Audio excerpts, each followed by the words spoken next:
This is TDT News on the TDT Limited Media Network on Talk City 91.1 FM.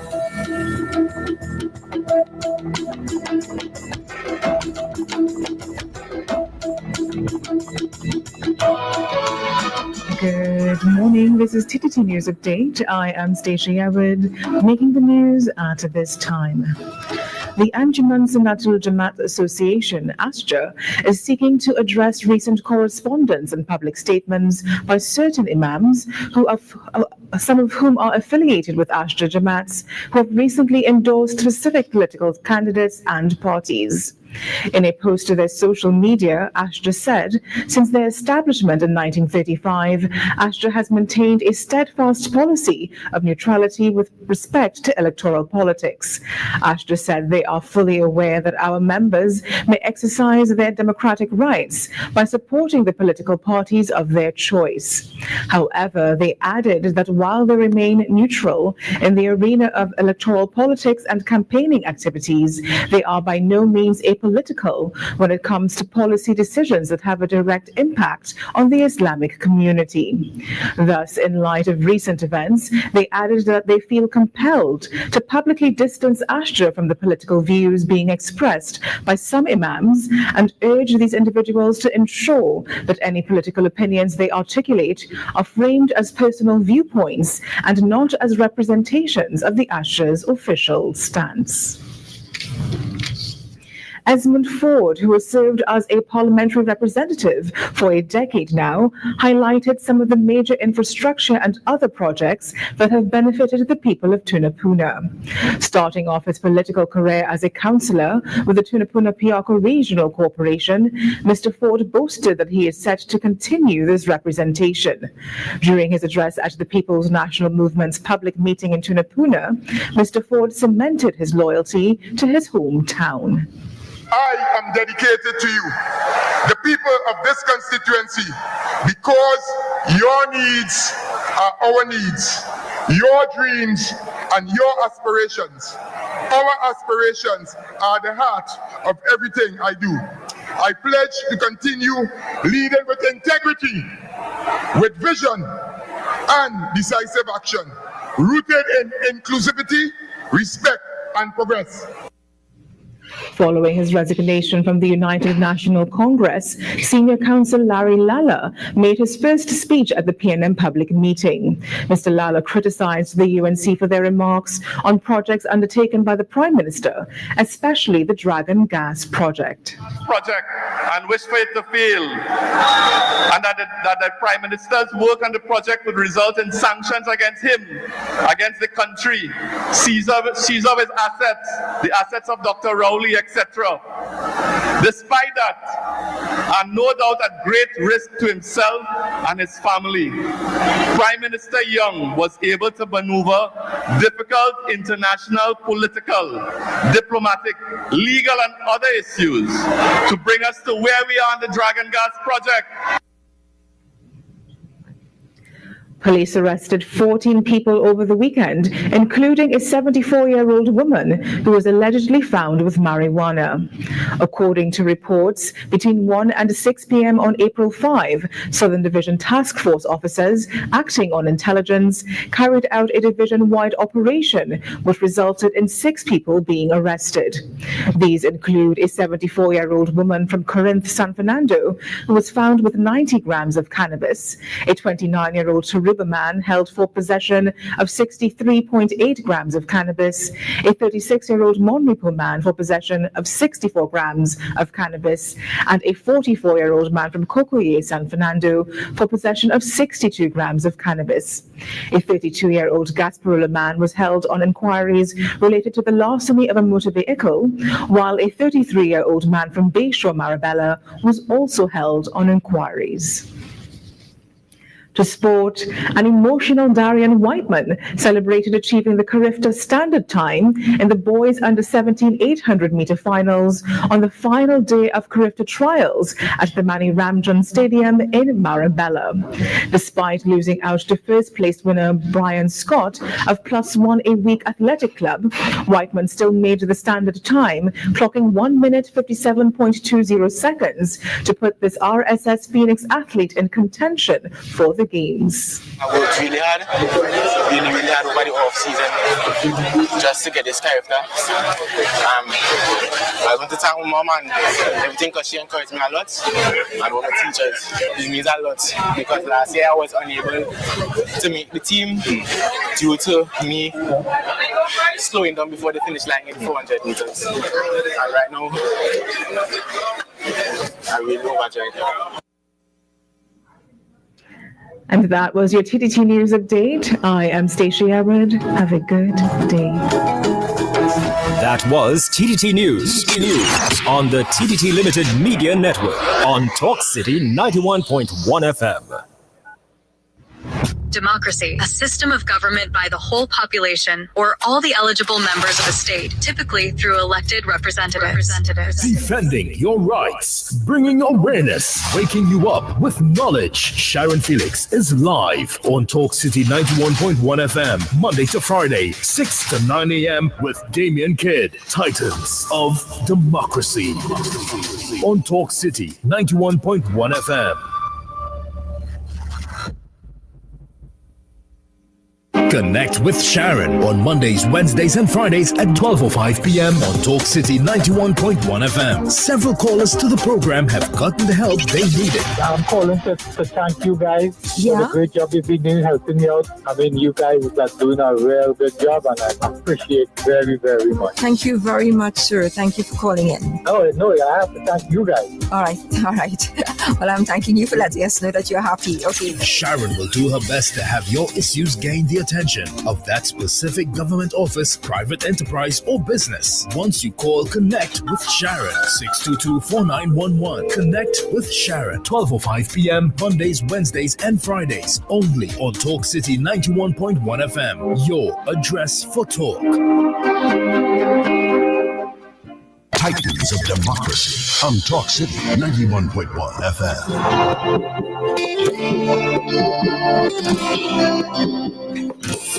Another day above ground, I say, I'm focusing on the positives, because yesterday I was dumb, people do me wrong, but it's love in me heart, when they try to take me for clown, I do them no wrong.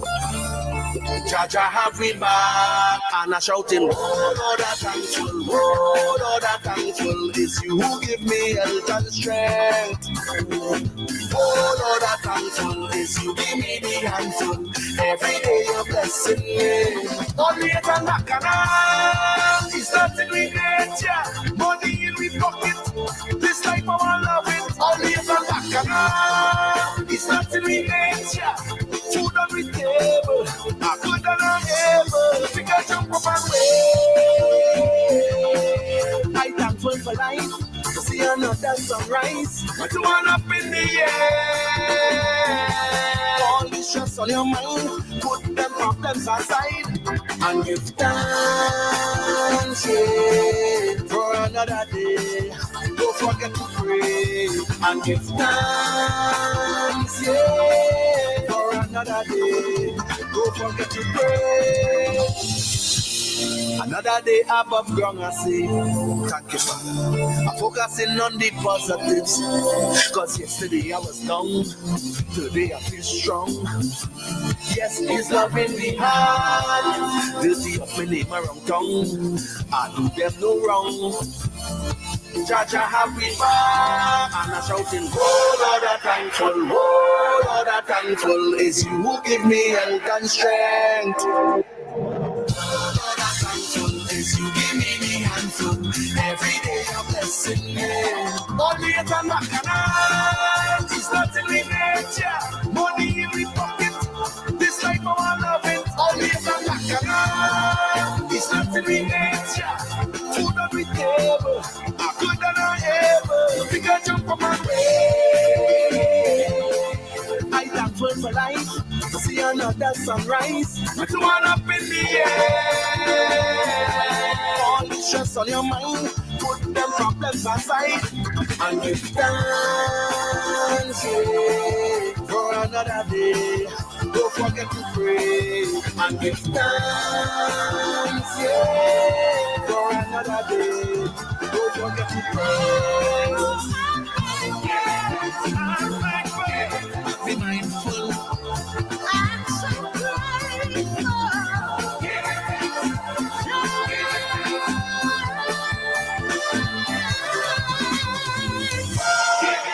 For a new day, for a new day. Titans of Democracy on Talk City 91.1 FM. Thank you very much, Farmer Nappy. And yeah, it is Monday, beautiful Monday.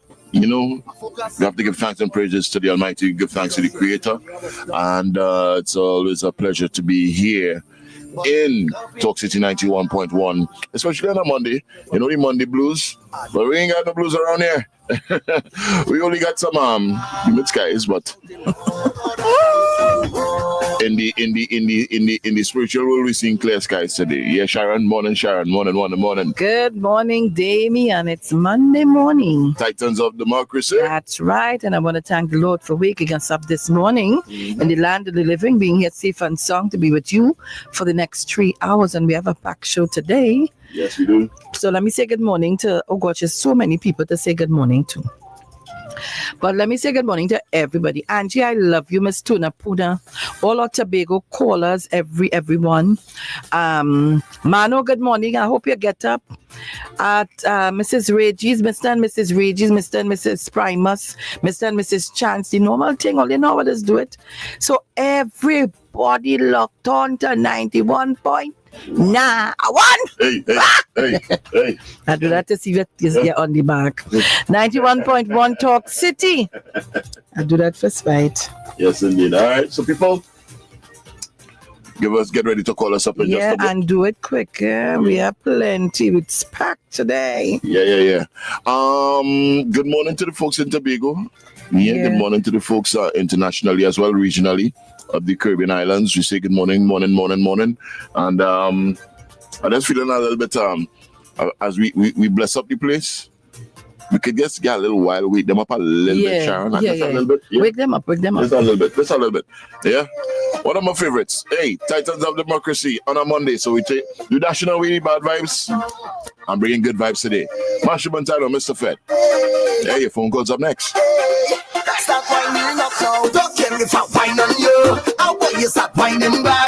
When the music starts to flow, make sure you waistline intact now. Don't care if I whine on you. How will you stop whining back? When the music starts to flow, make sure you waistline intact now. We having a time this year. Every line we there. Come rain or shine. We up in that now. Look well, woman everywhere. It's a love affair. Man and woman does wine and end up on the ground. They call me Mr.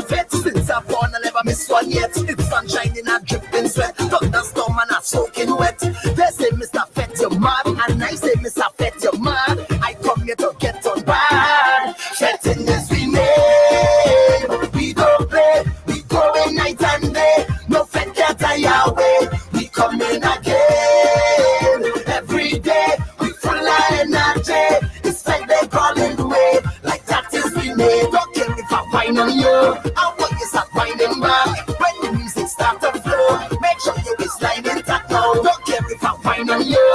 I want you start whining back. When the music start to flow, make sure you waistline intact now. So when they say shut it down, give we one more song. We still going strong and drinking away. Next day if we head still hurt, we still going to work. Then we linking up and fetting again. They call me Mr. Fett. Since I'm born I never miss one yet. If sun shining and dripping sweat, thunderstorm and a soaking wet. They say Mr. Fett you're mad, and I say Mr. Fett you're mad. I come here to get on bad. Fetting is we name. We don't play. We go in night and day. No Fett can't tie away. We come in again. Every day. We full of energy. It's like they calling away. Like that is we name. Don't care if I whine on you. I want you start whining back. When the music start to flow, make sure you waistline intact now. Don't care if I whine on you. I want you start whining back. When the music start to flow, make sure you waistline intact now.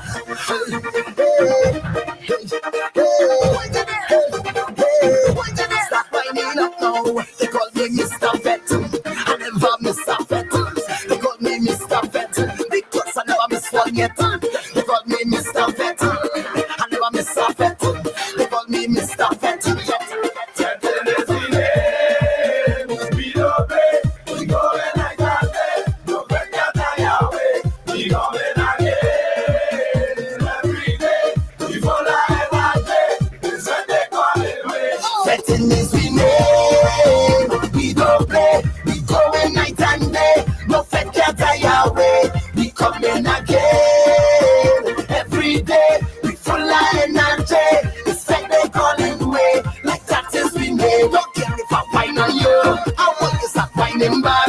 When the music start to flow, make sure you waistline intact now. Don't care if I whine on you.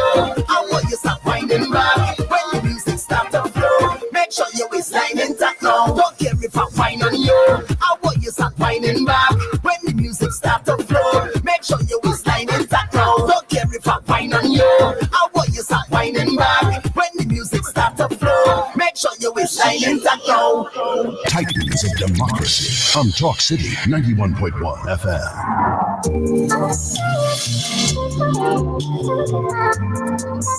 Listen, you just had to appreciate your co-workers, you know. Yes, you just have to appreciate your co-workers. Thank you very much, Sharon. You're welcome. And I feel much better. Of course, I told you that. You understand? With me here, there's no reason to be sad. Definitely. We have to take one another's strength sometimes. Yeah. And use it wisely. Yeah. You know? Definitely. Appreciate the things that we can and cannot do. Thank you very much. Life is about moving forward, holding no prisoners, doing your thing, but most of all, making yourself happy. Thank you very much. You're welcome. Hey, 622-4911. That's the number to give us a call. And of course, if you're feeling lucky, you can give us a WhatsApp. Send us a WhatsApp as well. 394-4911. And we have a packed show today. When I say compact, meaning compact, we have some very important people coming today. And when I say very important to your health. Very important to your health. Yeah. And other things. And other utilities that we need to take care of. That's right. Should I put it like that? Yeah. I'll allow you. You allow me? Yeah, I'll allow you today. All right. Hey, folks, morning to the folks in South. We do say good morning to the folks in South. Somebody stop me and tell me, give me another little say morning to the people in South. What happened? It's only happening in North Tower. Good morning to South. Yeah. Good morning to North. Yeah. East. West. Tobago.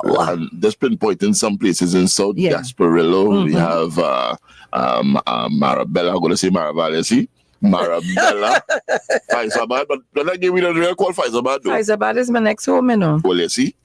My people in Faisabad. There's no people. I'm talking about my friends. Good morning, Louise and Mr. Reyes and so on. Then I have Dabadi, Omera down there. I have Arima. Yeah. I have Tuna Puna. I have St. Augustine. Oh gosh, and I really have St. Joseph. The city of Curep. Of Curep. And mind you, when I say city of Curep, yeah, city of Curep, and then we have St. Joseph. And speaking of St. Joseph, some part of St. Joseph is going to pay us a visit today. Oh yeah, you understand? So that are the clues here. Health and St. Joseph. Right? So ding ding ding. Somehow or the other make a connection. So we got all of that coming up, and of course soon to come we have Did You Know, but we have to do for Liza? Yes. People, all right, so as usual, the first call on this beautiful Monday, please people, let's make it good. Let's see who's Jay and making it real good today. Hello, good morning. Hello. You see, Sharon. Hi. Hello. Hi. Thank you very much for making it nice. Good morning to you, Damien. Good morning to you. Hi, good morning. How are you all doing? We're fine. We're good. We were a bit unnerved now, you know, thanks to my co-worker like Damien A. You know, stop studying that boy. Yes, forget that. Yeah. Yes. And I think everybody on it. Let me say good morning to Trinidad and Tobago. Mr. Leave It Rider, Mr. Monk St. George, love, Sean Philip. Yes, my dear. You on the AI too? Me? I's my own AI. I's AZ. They man you on the AI too? No. I on DK, Damien Kid. Sharon Philip. My dear. When you want to play jab, you got to put on a mask on your face, right? I tell you. You hear me clearly, right? You heard me, sweetheart? Yes, I hear you. I heard you. Right, when you want to play jab, put on your mask on your face. I want to say good morning to Mr. Regis. Good morning to you, ma'am. Respectable person. Sharon. Darling. I want to say something that bothering me. Say it, right? say it. You're the chairperson of the Women League in a certain constituency, and you have another one chairperson for the youth. You want to skip from one area to another area. Put your mask on your face. Mr. Regis, good morning to you. Sharon, have a good one. Thank you. Thank you. Hello, good morning. Hello, lost that one. Hello, good morning. Hello. Hello, good morning, you're live. Because he lives, I can face tomorrow. Because he lives, all fear is gone. Because I know he holds the future, and life is worth the living just because he lives. He is Lord. He is Lord. He is risen from the dead, and he is Lord. Every knee shall bow, and every tongue confess that Jesus Christ is Lord. So come, let us adore him. Oh, come, let us adore him. Oh, come, let us adore him. Christ, our Lord. Good morning. Good morning. Thank you very much. That is my composition. I put 3 in 1. As knowledge, you ain't go find that in 3 pieces. I make out of medley. People, good morning here, there, and everywhere. Good morning. Sharon, I was abused. What happened? Well, I fast. I was abused on TikTok. But I want to tell the gentleman who, last time he revealed where he has that. You're going for first comments, boy, look, be prepared, eh? You're going to touch the Lord's anointed. You fast and you're out of timing, bad. I didn't know he was going there, but he treated me like a dog when I first went in. But he tried to run me car, but he don't know me and he don't know who he's dealing with. He tell me all kind of thing, and he had the millions on them. After me, they cut the truth, and I only sending him, and sending him, and send him on his platform. He said, I will cut you off. No, I ain't going to cut you off. That's what he said, but he cut off, and no one he cut me off. I want to tell you who call yourself king. Shall I know who's that? He call himself king, King. Well, you meet your queen here. You meet your queen, but not to love you, to battle you. You ain't able with this old battle axe here. Oh no. I come to the rough school. Charity, he don't know who he going with. I go to make up what last time kind of was nice to me. I said, they want to know me. You don't know me. Ask Mr. Jack one about me. He don't want to know who. That man really, well, I won't tell him how he dogged me. You hear a young man, I tell him, man, I openly program with telling him, man, how he's such a handsome man, and I'm looking at him, I admire him. He must feel like looking for man. I don't look for little boys. He is not a little boy. Sharon is a king, and he walk in a fake shoe. He walk out his shoes in La Hoqueta. Why, boy, you walk out your brains. Better you continue with the study because you're not touching first coming. You hear what I'm telling you? Sharon is terrible. Sharon is nasty, you know. And he wearing a blue shirt, a blue thing he wearing, a thing he wearing. You hear what I'm telling you? He talk about all kind of, he was in London, he worked in the military in London. He talk about, and I let him know that I came back to Trinidad after several years in America. You hear what I'm telling you? I let him know. I say, I'm known here, there, and everywhere. Go and do your homework and ask people to know Miss Puna. Not a mother Tuna Puna, because you see, as a Friday should have a little more respect for me. Because my name on in the internet is Mother Tuna Puna. Right, Sharon? All right. But we have to expect these, they're so nervous and talking about them dead. Galizedo dies. Sanders set. You understand? And Kamala gone. She gone clean. All you come for me, I will come for the leader. Because all they don't want to lead, you know. All they want to get shot. All they want to get a woman a heart attack. So the bullies are never take over. Sharon prepared for fighting. Yeah?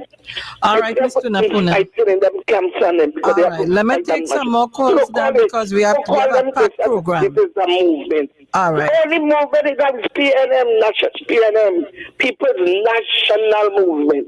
Sharon Akron. All right, okay, then. I only here I could get to talk, but I'm going to make my life. Because I tell her, young boy, he can run me. He can't fight me. He's younger than his son. All right. Mr. Napuna, let me take some more calls now.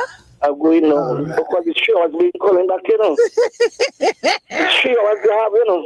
Yeah, but I want to take the morning calls. And oh God, all right. I never run over radio running, you know, and I was going now, you know. I ain't running here. I just telling you. I'm going. What make your life? I will jump in. I free up myself. Okay, I know that. Thank you. You can love you. I don't know why they does interfere with Miss Tunapuna. Miss Tunapuna mouth hot, you know. And she will give them back. As they send it, she will give it back to them. Only interfering with the wrong person. Hello, good morning. Damian. I remember name. Oh Lord. It's Damian. I just created. Good morning. Morning. Going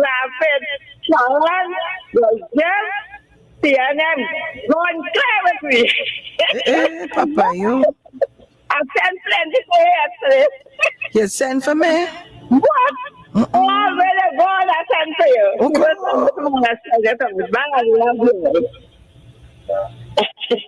All right, my lovey. Everything good? All right, you're gone.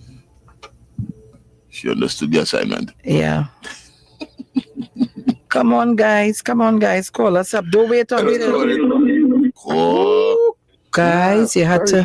Sorry. All right. Morning. Are you in the house here? Hi. Listen, man. As I would say, you properly exercise. Jealous, I want to make a stranger laugh. Morning to beautiful Sharon Felix and Good to morning. Damian. Yeah, my brother. What's up?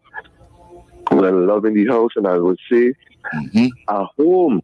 All right. It's a blessing. Right. Morning to who knows spoke them Mora boy. That's the happiest lady boy. Oh God, oh Mora, morning, darling.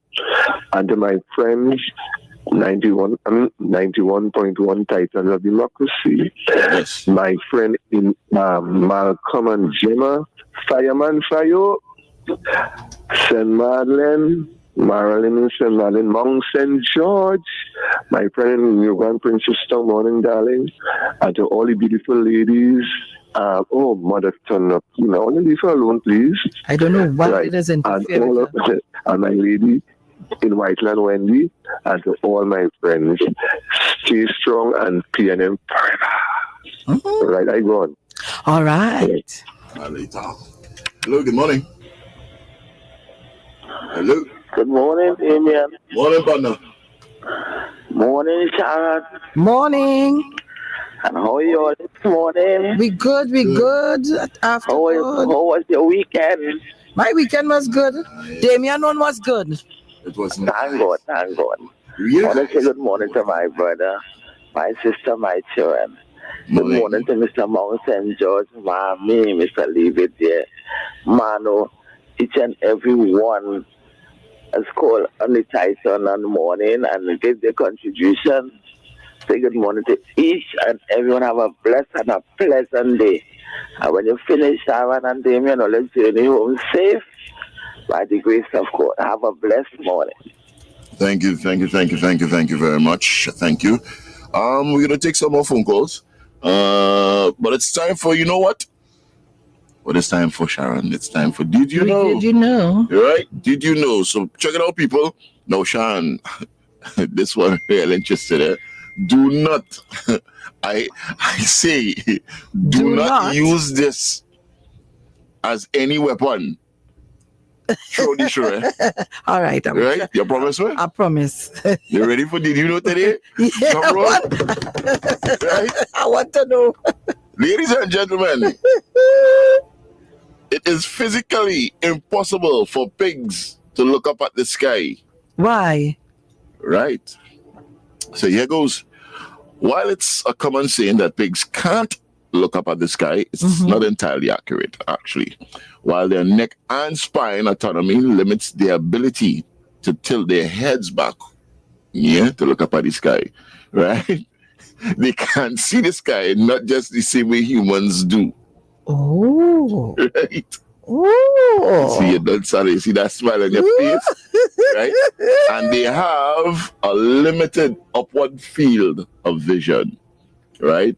Pigs have a wide field of vision, but their eyes are positioned on the sides of their heads, giving them a 300-degree field of vision, but they have a limited ability to see directly above them, right? The structure of their neck, muscles, and spine restricts the range of motion of their heads, making it difficult for them to tilt their heads backward to look directly upward, right? And pigs can still see the sky, of course, by lifting their snouts, sitting down, that tastes good and repositioning themselves to get a better view. And they can also turn their whole body or lie on their side to look at something above. Yeah? Interesting, eh? Yeah. Interesting. Now, you think about it, pigs have a monocular vision, meaning their eyes function independently, unlike humans who have binocular vision, which allows for depth perception, right? And pigs are not colorblind. They can see the world of color through their vision, and it's not really clear as ours. So at least they're not colorblind, right? God unlike other animals that are colorblind. Praise God for that. You know what I'm saying? Might have some of that, yeah. Yes, you are talking about. No, I ain't say. I just. Yes, see. Give us a call. Send your morning greetings. 622-4911. 6224911. Sharon, I don't like that smile on their face. Hello, good morning. Miss Felix, good morning. Good morning, Leave It There. How are you today? How was your weekend? Well, the weekend was fine. All right. And I like the bar and I'm still holding on. That's right. Hold on. Damian, good morning to you. Hey, good morning, sir. How you going? Holding on. You're holding on. I'm holding on. Let me say good morning to my sister in Brooklyn. Miss Isabel, good morning to you. I hope all is well. Mommy, love, love, love. Mr. Napuna, there's greeting times, eh? I just put that in. Oh, God. I will leave it there. You see what I just say? Yeah, well, we are doing it to her. I need to just ride out. We are doing it to her. Oh, gosh. It's a nice mom for that. You remember mom for from Sesame Street? Yeah. I love peanut butter sandwiches. Yeah, see, we are the same bust out. Leave it there. Behave yourself this morning. Hey, leave it there. Yes, hello, good morning. Gosh, hello. Who's this giving trouble? Hello. Yes. Call you call the phone. And them is the same ones. And you have the phone on, hurting our ears, and you're not answering. I know, and whoever it is might come back. But you're no longer trying to get through. Yeah. Caller, good morning. You see? Hello, good morning. Line 3. Hello. Hello. Hi, good morning, your life. Damian. Uh-huh. Sharon. Yes. Once I hear my husband happy, you know. I know. Damian. As long as you hear him, you're happy. You're happy. But Damian, your friend who's sitting next to you, she had Trump today, you know. Serious. But I'm glad you had Trump today. I have to ask some question when your Trump come on, right, Sharon? Okay, ma'am. Okay, have a good one. All right, darling. Later. Let me say good morning on my Facebook page to Listra DeMartis, David James, Akil Delandi, Colleen Villiers. I'm seeing Abigail Bruno, Hollis Antoine, Stephen Sam. Good morning, all of you. And of course, you can share the live. Don't keep it to yourself, only share it. Hopefully, we should be coming on Toxicity in a short while. Yeah. Yeah. Lucille Phillip. Hello, good morning. Pammy Gray. Good morning to you. Hello. Hello. Yes, good morning. Sharon, it's me again. Sharon, I got old woman, ain't it? Miss Tunapuna, I hope I want around me is money. Miss Tunapuna, do not call back to answer anybody. No, there's not an answer. No. Right, okay. Did I call anybody? Why you asking me what this? Did I call name Damian? No, I just say. I'll come back to talk to Damian for a minute. Okay. But I just said that, Damian, I know you does research like me. Which is the only insect that you know you could take off the head, separate the head from the body, and it live weeks after? Oh, Lord. Damian. And nobody picked two, so here we go. All right, I'll go check it out, right? Charlotte, you know what is that? Tell me. It's a cockroach. Yes, you see them big, what we call them in America, we call them water bugs. In Trinidad, all of them is cockroach, right? All right. But chop off the head. If you don't smash that, you don't kill it until you smash the head, you will live out for weeks after before it did. All right, Mr. Napuna. All right. Okay, my darling. Thank you, darling. Yes, that's cool. Maria Santana, Ministry of Works and Transport, locked on. Morning. Morning, Maria. Morning. Marlene Murray out there. Marlene, I see Marlene coming. I wonder if she's going back yet.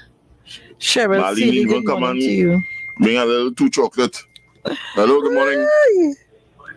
Hello. Hi, good morning. Good morning, Sharon. Good morning, David. Good morning. You know how long I tried to get you.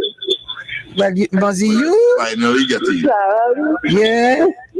I want to say good morning to Mr. Malcolm and his wife, Miss Angie, Miss Thomas, my educational officer, Mr. Stan, and all the rest excited.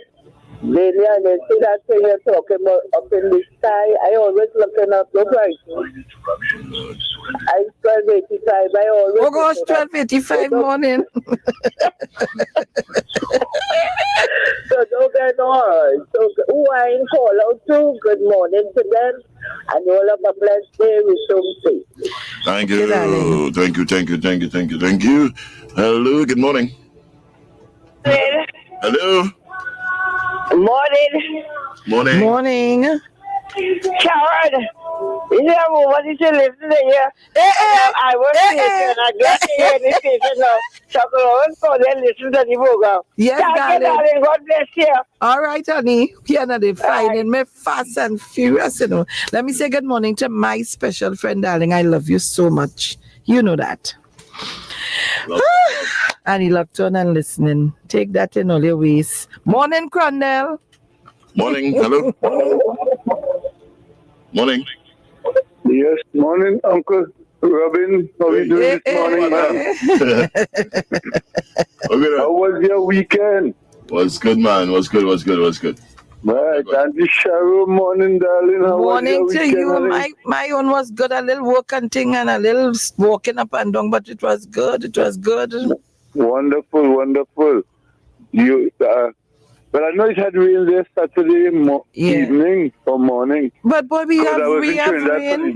We have rain every day again, a little drizzle here and there, yeah? Yeah, well, Tobago getting a good shower yesterday, must be all day. And then we had rain all night last night, and it's still looking rainy. So thank the Lord for that. Yeah. Because, we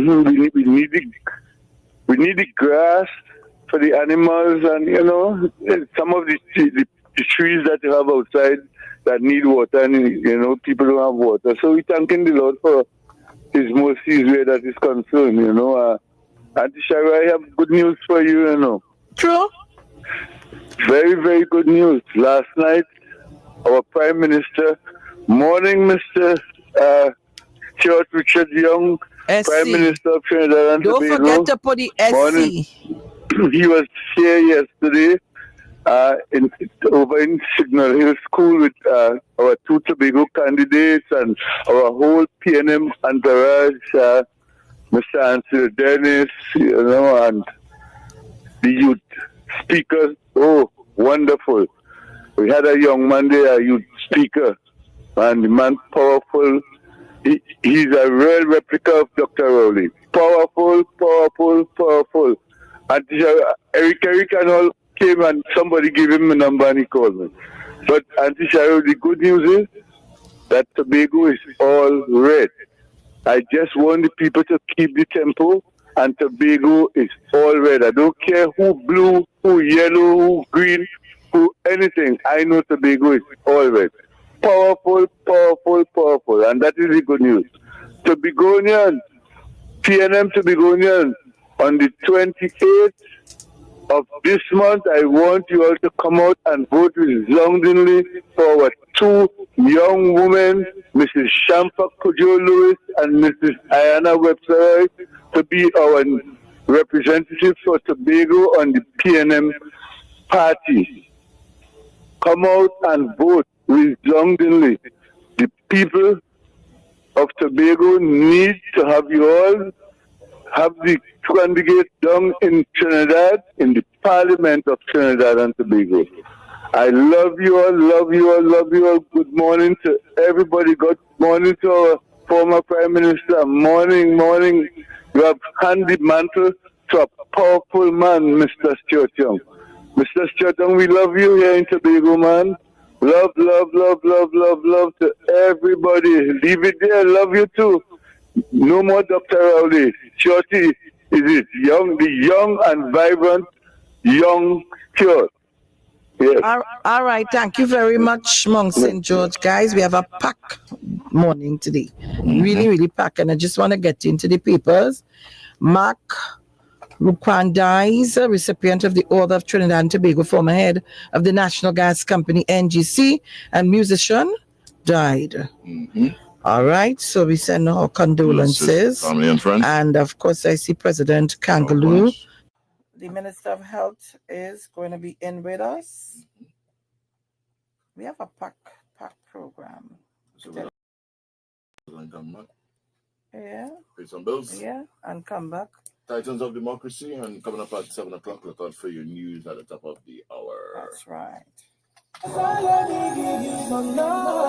This is more than jazz. This is vibrations. I'm looking for. On Saturday, May 3rd, from 5 to 11 p.m., we head to Sound Forge for culture, love, and artistry. Come and experience love and vibrations with Mornin, Big Four, Set my soul on fire. Freetown Collective, Jam to the beats of Charlotte Good morning, good morning, good morning, good morning, good morning, good morning, good morning, good morning. Good morning. Rachel not here? Rachel not here yet? To get headphones. No, I was on going. I'll transfer you. Come or call 771-2470. And to get it live on. Come and feel the energy. Vibrations. I am Gabrielle Chara. Hi, Gabrielle. Sound Forge. I'm the content creator for today. Okay, good. Morning. If it matters to you, it matters to us. We report the news. News in real time. TVT News first at 6 p.m. TVT News, committed, accurate. So we can get it live. Because I using Camille now sending me for the live. I am on my live. Get ready for sensory explosion at Creme Brulee, a festival of arts and music, a celebration of creativity, culture, and unforgettable experiences. Immerse yourself in stunning art exhibitions, mini fashion shows, a live museum experience, live music from incredible performers, voice, Yeah, you here already? Terry Lyons, Freetown, and so much more. And mouth The young lady, she not coming to it today. San Fernando for a festival like no other. Sticking. Doors open at 4 p.m. and tickets are selling fast. I don't restart you. At IEPtickets.com or any committee member. Art, music, and flavors that ignite the soul. Creme brulee is where creativity comes to life. Which key got? My boyfriend. Oh. Okay. On the live, let's stop listening to my business. Right. Oh, good. Skin is something that affects each and every one of us, and it's such an amazing organ. It goes way more than just making us look good. Morning Matters here on the Mid-Morning Mojo at 11:15 a.m. on Talk City 91.1 FM. Melanin Matters. Melanin Matters on Talk City 91.1 FM.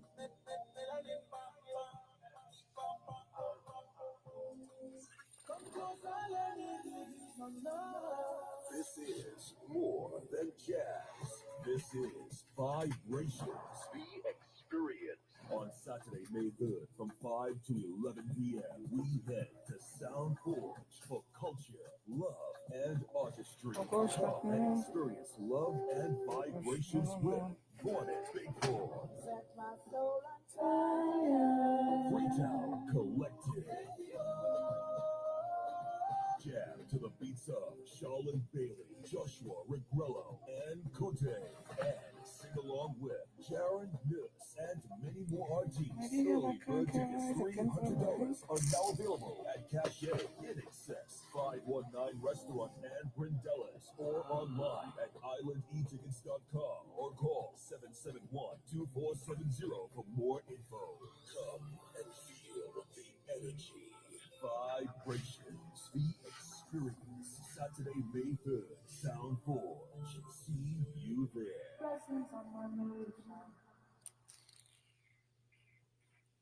Bring your love and come. Talk City 91.1 FM.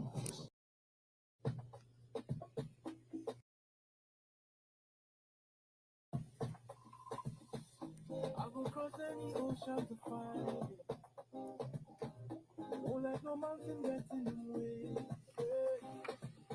Come cross the water into the fire. What are we going on talk about today? I have. You want the question now? Well, we're going to start talk about the ministry. Okay. And then it would supreme. So they give us some stuff here. They have National Strategic Plan, the Adult Cardiac Program, construction of the new Central Block. They help I just given you, you go in and start a ramashi. And then we will talk about the constituency.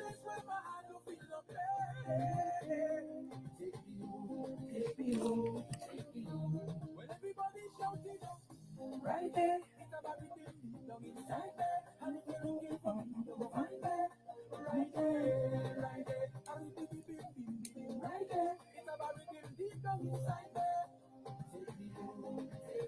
You get it up?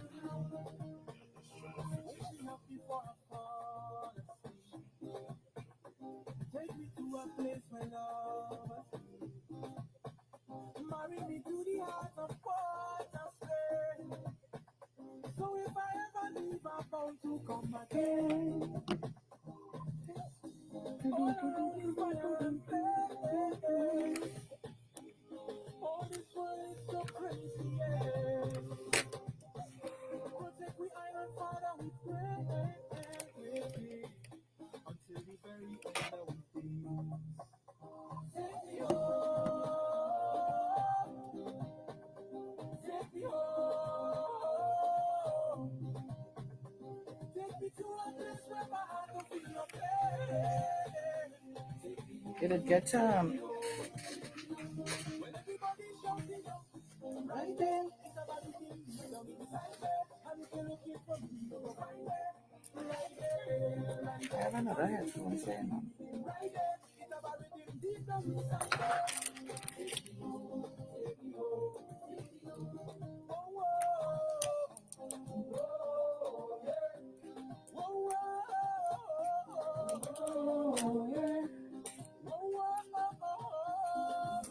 Let's go in and see how I have mine in the back. Flipping it from the back. Right, put it on your ears. Wait, no, put it over your ears. Over. Let me see how you do it. Right here. No, I don't want to fall off first.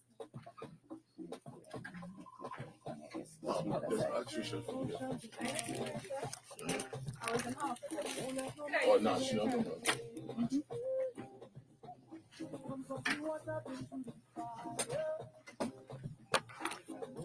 Sit down. You hear it? What you do? Right. Right. I don't like that big thing over my head. I bring in these comfortable. I don't like this big thing on top of my head and it's only falling back.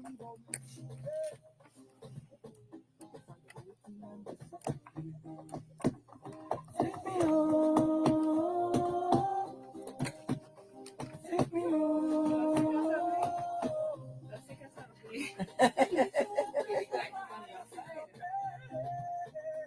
Take me home. Take me home. Right there.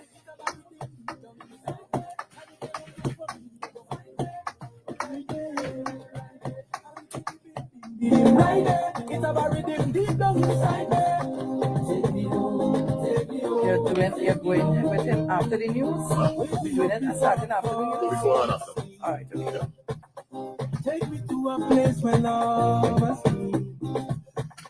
Well, I can tell you definitely we're not taking you home. We're taking you to work. Well, for some people who who work the late shift, and especially on a Sunday, well, you see, reach home safe. But for those who are on their way to work, yeah, we say good morning to you once again. And in studio, we have the Honorable Mr. Terence Dialsing, Minister of Health. Good morning to you, son. I've seen you like this song. Yes. You like that song? You like it. You see him? You see him hitting a little thing there? Yes. Just now, eh? Right. Wait, I want to let this thing. If you're not too... Let's see if the mic damaged. Not me, no? The minister. Good morning, Good morning, Mrs. Dialsing. Me? You have to sue? The call again in my ears. The mic only damaged the minister. You understand? I had no money to pay. Good morning to you, sir. Good morning, my friend. Good morning, everyone. Good and how are you? I am good. So how was the dance class? Boy, I teach one of my opponents to dance. Yeah. I teach one of my opponents to dance. The man welcome me with no dance. No, I must. You know. Yeah, I don't know. But I mean, all in all, I must commend the camaraderie in amidst the whole tugging and pulling. We are opponents, never enemies.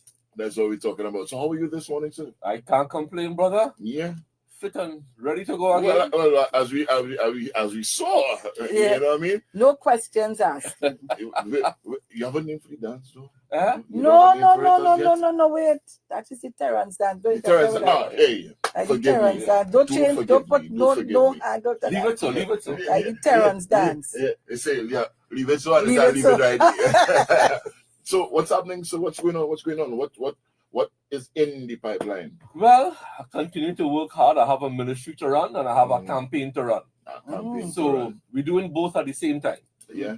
And what are some of the things, the challenges so far for 2025 in the political campaign? Well, wait. Let me don't start with that yet. Let me don't start with that yet. All right. Wait, hold on. I want to find out from the Minister of Health, which happens to be the MP for Arangwe St. Joseph. It used to be St. Joseph. So it's Arangwe St. Joseph. But I want us to talk a little bit about the ministry before we go into the politics. So tell us, Mr. Dial Singh, about the ministry and what's happening and all the achievements you would have been able to achieve over your career, meaning your last 5 years. Or if you want to give me for the last 10 years. 10 years. Give me the last 10 years. Think it easy. So the Ministry of Health, as you know, is one of the more difficult ministries to manage because you're dealing with people's health. You're dealing with 1.4 million people. And the expectations of a population all around the world with health is that, everything must be available at the same time at the drop of a hat. It just does not work that way. However, having said that, we have made some significant strides both in infrastructure, but how we deliver services. So we would have built and commissioned the new Point Fortin Hospital, which I think people in that southwestern peninsula are so happy for. And the compliments I get from people in the southwestern peninsula, from San Fernando down to Cedras, Icacas, La Brea, Point Fortin, they are all very happy for that. Then we built and commissioned the new Arima Hospital, which was promised to the people of Arima for maybe about 50 years. That was done. And I'll tell you something, Arima is becoming one of the hubs of healthcare delivery excellence in the East-West corridor. People who go to Arima are amazed by the customer service and so on. Then the Sangre Grande Hospital. Sangre Grande has always been recognized as one of the better RHAs in the country. Now Sangre Grande not only has a new hospital, but has a campus in that the old hospital working side by side with what we call an enhanced health center, and then the new hospital. So they are happy. And then we have just finished the construction of the new central block, which will take in their first patient in July. As you know, we had to do the central block because the old central block was seismically unsafe. And we had to actually decant it during the earthquake of September 2018, I believe.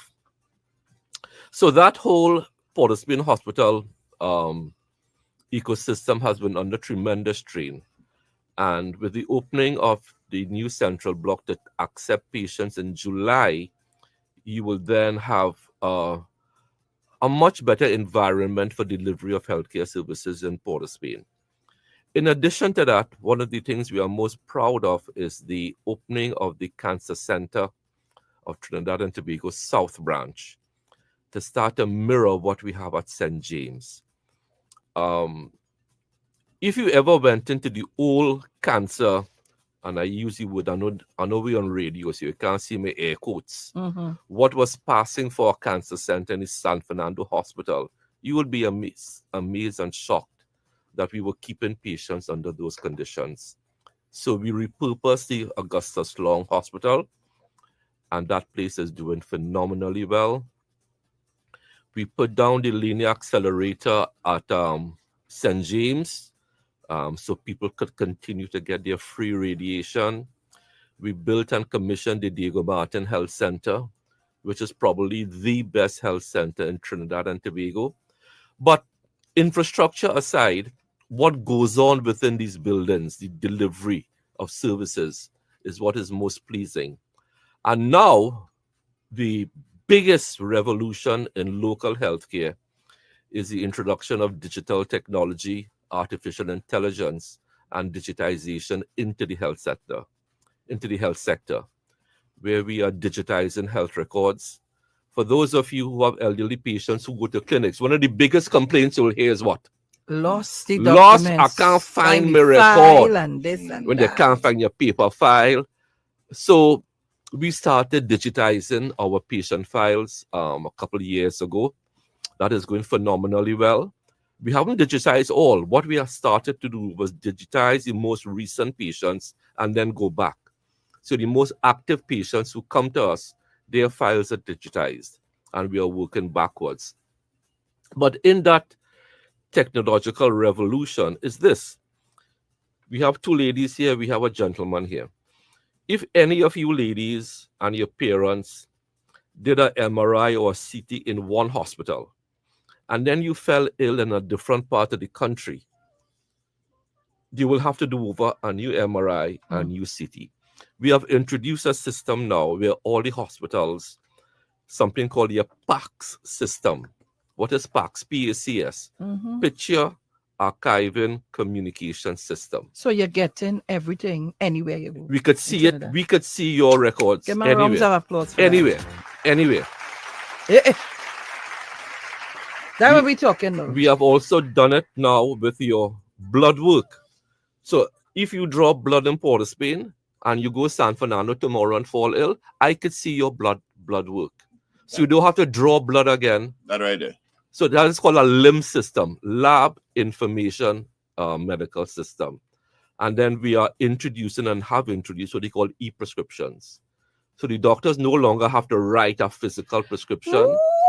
And all that is going on in the ecosystem now. We need to. And Trinidad and Tobago should be extremely proud that we as a small country have managed to do this. Many bigger countries can't do it.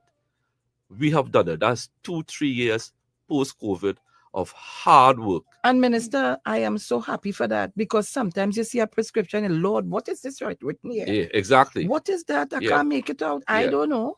And sometimes I say, boy, hats off to those pharmacists. They could really read shorthand. But it's not only the accuracy, it's the convenience now. Yes. And now, with the introduction of AI in our system in both St. James and North Central, it is making doctors' works and nurses' work so much easier. So they don't have to transcribe notes, right?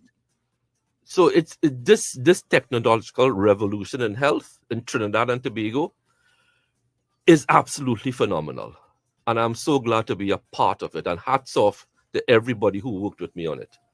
All right. So We're thank gonna you very break much, for the Minister. news and come back. Guys, don't shift your dial at all, you know. Yes. We have more for you. Yeah, stick it right there. Yeah. Give me a 5. Give me a 5. That's what we're talking about. Hey, we'll be right back. This is TTT News on the TTT Limited Media Network on Talk City 91.1 FM. Good morning. This is your TTT News update. I am Stacey Howard, making the news at this time. The Anjuman Sunatul Jamaat Association, ASHA, is seeking to address recent correspondence and public statements by certain imams, some of whom are affiliated with ASHA Jamaats, who have recently endorsed specific political candidates and parties.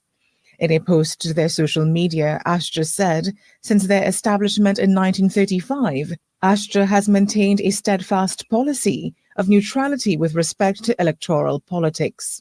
ASHA said that they are fully aware that their members may exercise their democratic rights by supporting the political parties of their choice. However, they added that while they remain neutral in the arena of electoral politics and campaigning activities, they are by no means apolitical when it comes to policy decisions that have a direct impact on the Islamic community. Thus, in light of recent events, they said they feel compelled to publicly distance ASHA from political views being expressed by some imams, and urged these individuals to ensure that any political opinions they articulate are framed as personal viewpoints and not as representations of the ASJA's official stance. Police arrested 14 people over the weekend, including a 74-year-old woman who was allegedly found with marijuana. According to reports, between 1 and 6 p.m. on April 5, Southern Division Task Force officers, acting on intelligence, carried out a division-wide operation, which resulted in 6 people being arrested. These include a 74-year-old woman from Corinth, San Fernando, who was found with 90 grams of cannabis, a 29-year-old Taruba man held for possession of 63.8 grams of cannabis, a 36-year-old Monrepo man for possession of 64 grams of cannabis, and a 44-year-old man from Cocoye, San Fernando for possession of 62 grams of cannabis. A 32-year-old Gasparillo man was held on inquiries related to the larceny of a motor vehicle, while a 33-year-old man from Bayshore, Marabella was also held on inquiries. An emotional Darian Whiteman celebrated achieving the Carifta Standard Time in the boys under-17 800-meter finals on the final day of Carifta trials at the Manny Ramjohn Stadium in Marabella. Despite losing out to first-place winner Brian Scott of +1 a week athletic club, Whiteman still made the standard time, clocking 1 minute 57.20 seconds to put this RSS Phoenix athlete in contention for the games. Well, I want to say that I worked really hard over the off-season just to get this character. I want to thank my mom and everything because she encouraged me a lot, and all my teachers.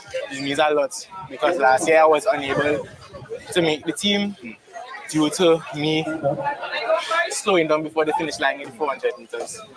And right now, I'm really overjoyed. And that was your TDT News Update. I am Stacia Yaward. Have a great morning. That was TDT News on the TDT Limited Media Network on Talk City 91.1 FM. North Coast Jazz returns the weekend of May 31st, 2025. We begin on May 30th with Movie Night, which features the Panaz story, an impactful account of a band that changed the paradigm of steel band music. On May 31st, it's a musical tribute to Dennis Franklin Williams, The Merchant, A Caribbean Connection. Enjoy performances by Kezzy Peters-Shaw, Leston Poole, Joshua Regrello, Terry Lyons, and from Barbados, the incredible Arturo Tappan.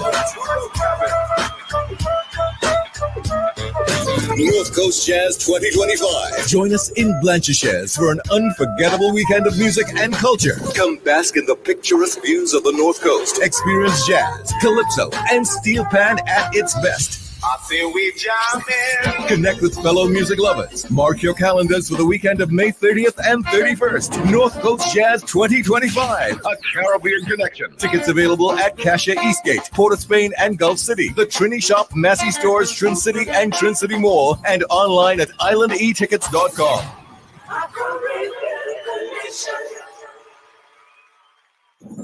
This Palm Sunday, April 13th, 2025, join the UE Development and Endowment Fund and Extra Foods at the Winifred Atwell Auditorium, Queen's Hall for an unforgettable evening of musical excellence as we present Ignite 3, BP Renegades in Concert. Enjoy a spectacular benefit concert that supports financially challenged students at the UE St. Augustine campus, featuring 13-time Panorama champions BP Renegades and soloists Eddie Cumberbatch, Natalia Dockwell, Leandra Head, and Quinton Nichols. Tickets are just $350 and are available now at the UE Student Services and Queen's Hall box office. For more information, call 730-6489. Don't miss out. See you this Palm Sunday. Talk City 91.1 FM. Talk. Morning, rockers. I is a dangerous fella, boy. Why you say that, boy? Yeah, it's me nappy, rudder, tank, 2 tanker. You move me to tears, boy. Oh, give thanks. Yeah, I know it sounds funny, sir. Yeah. But You disturb me there, boy. That good. That means you need to tell us how that. You need to tell Yeah, us how that. yeah. I ain't gonna lie.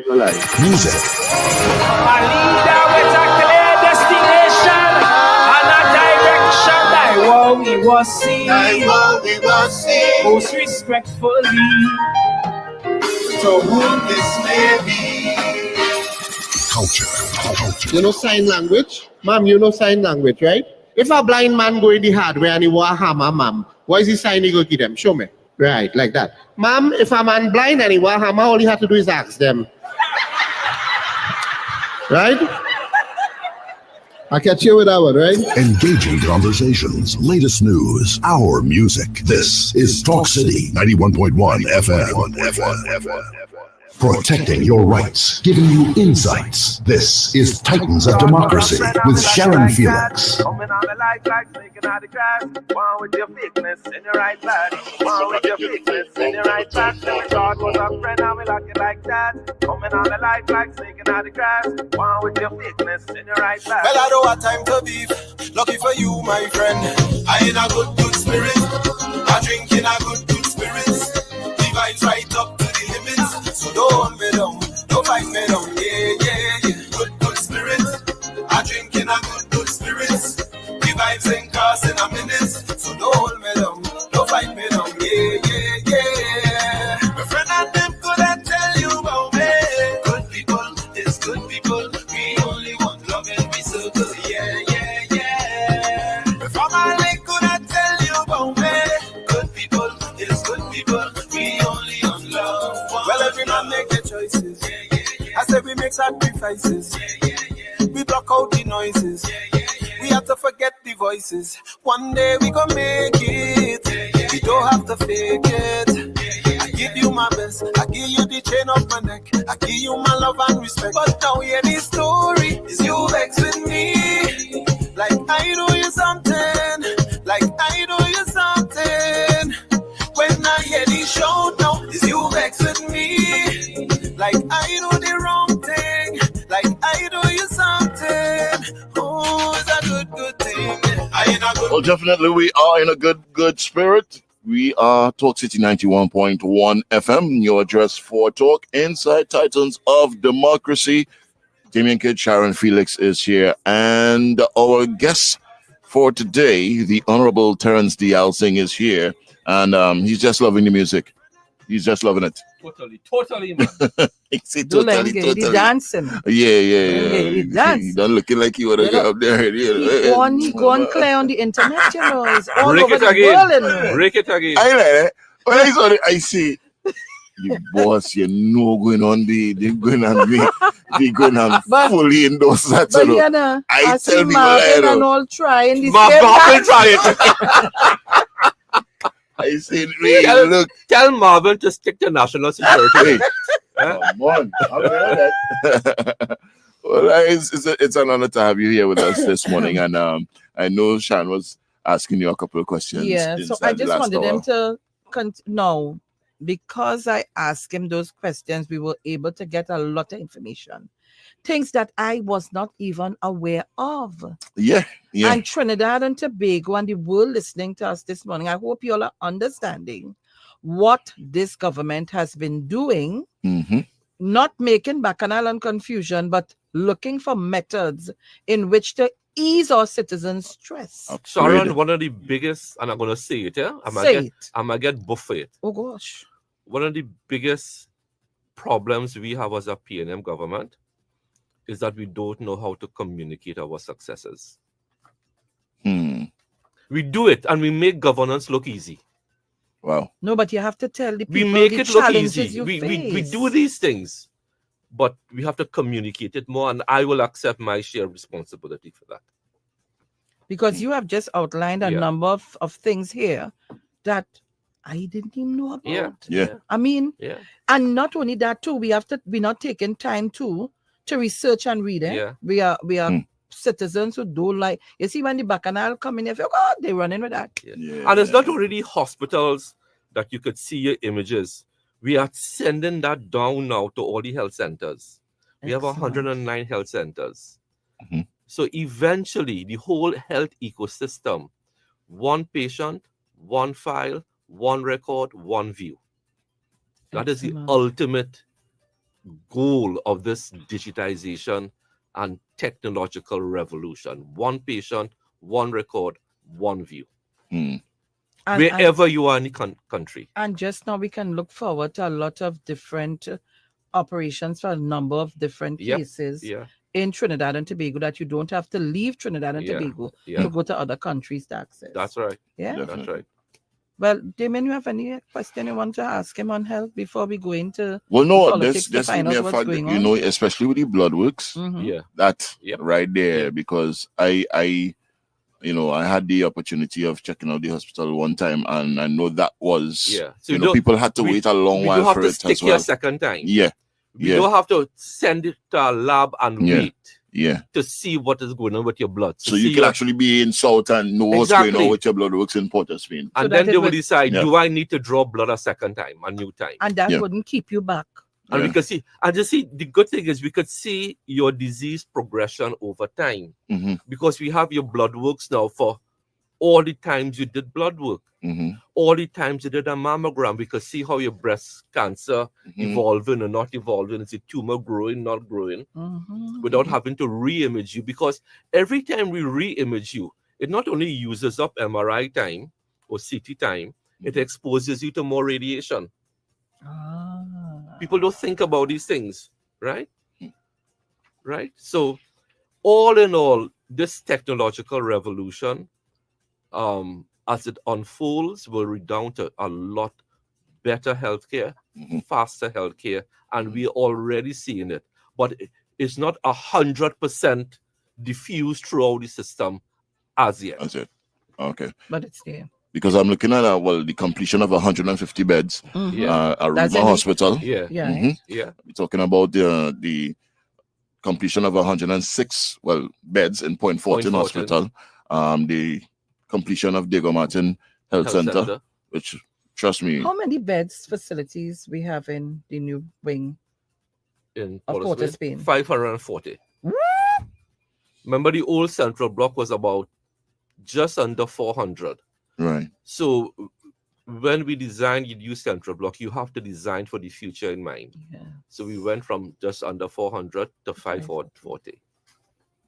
Are we talking about the relocation of the Shogunas District Health Facility? Hey man, accident? if you see that Shogunas A&E in Ramsaran Street, Shogunas, it will blow all your mind. Wow. I need to go on a tour. It will blow all your Damien, mind. we need to go on a tour. We need to. And see the kind of care people in Shogunas are getting with that new A&E. I forgot that one. Wow.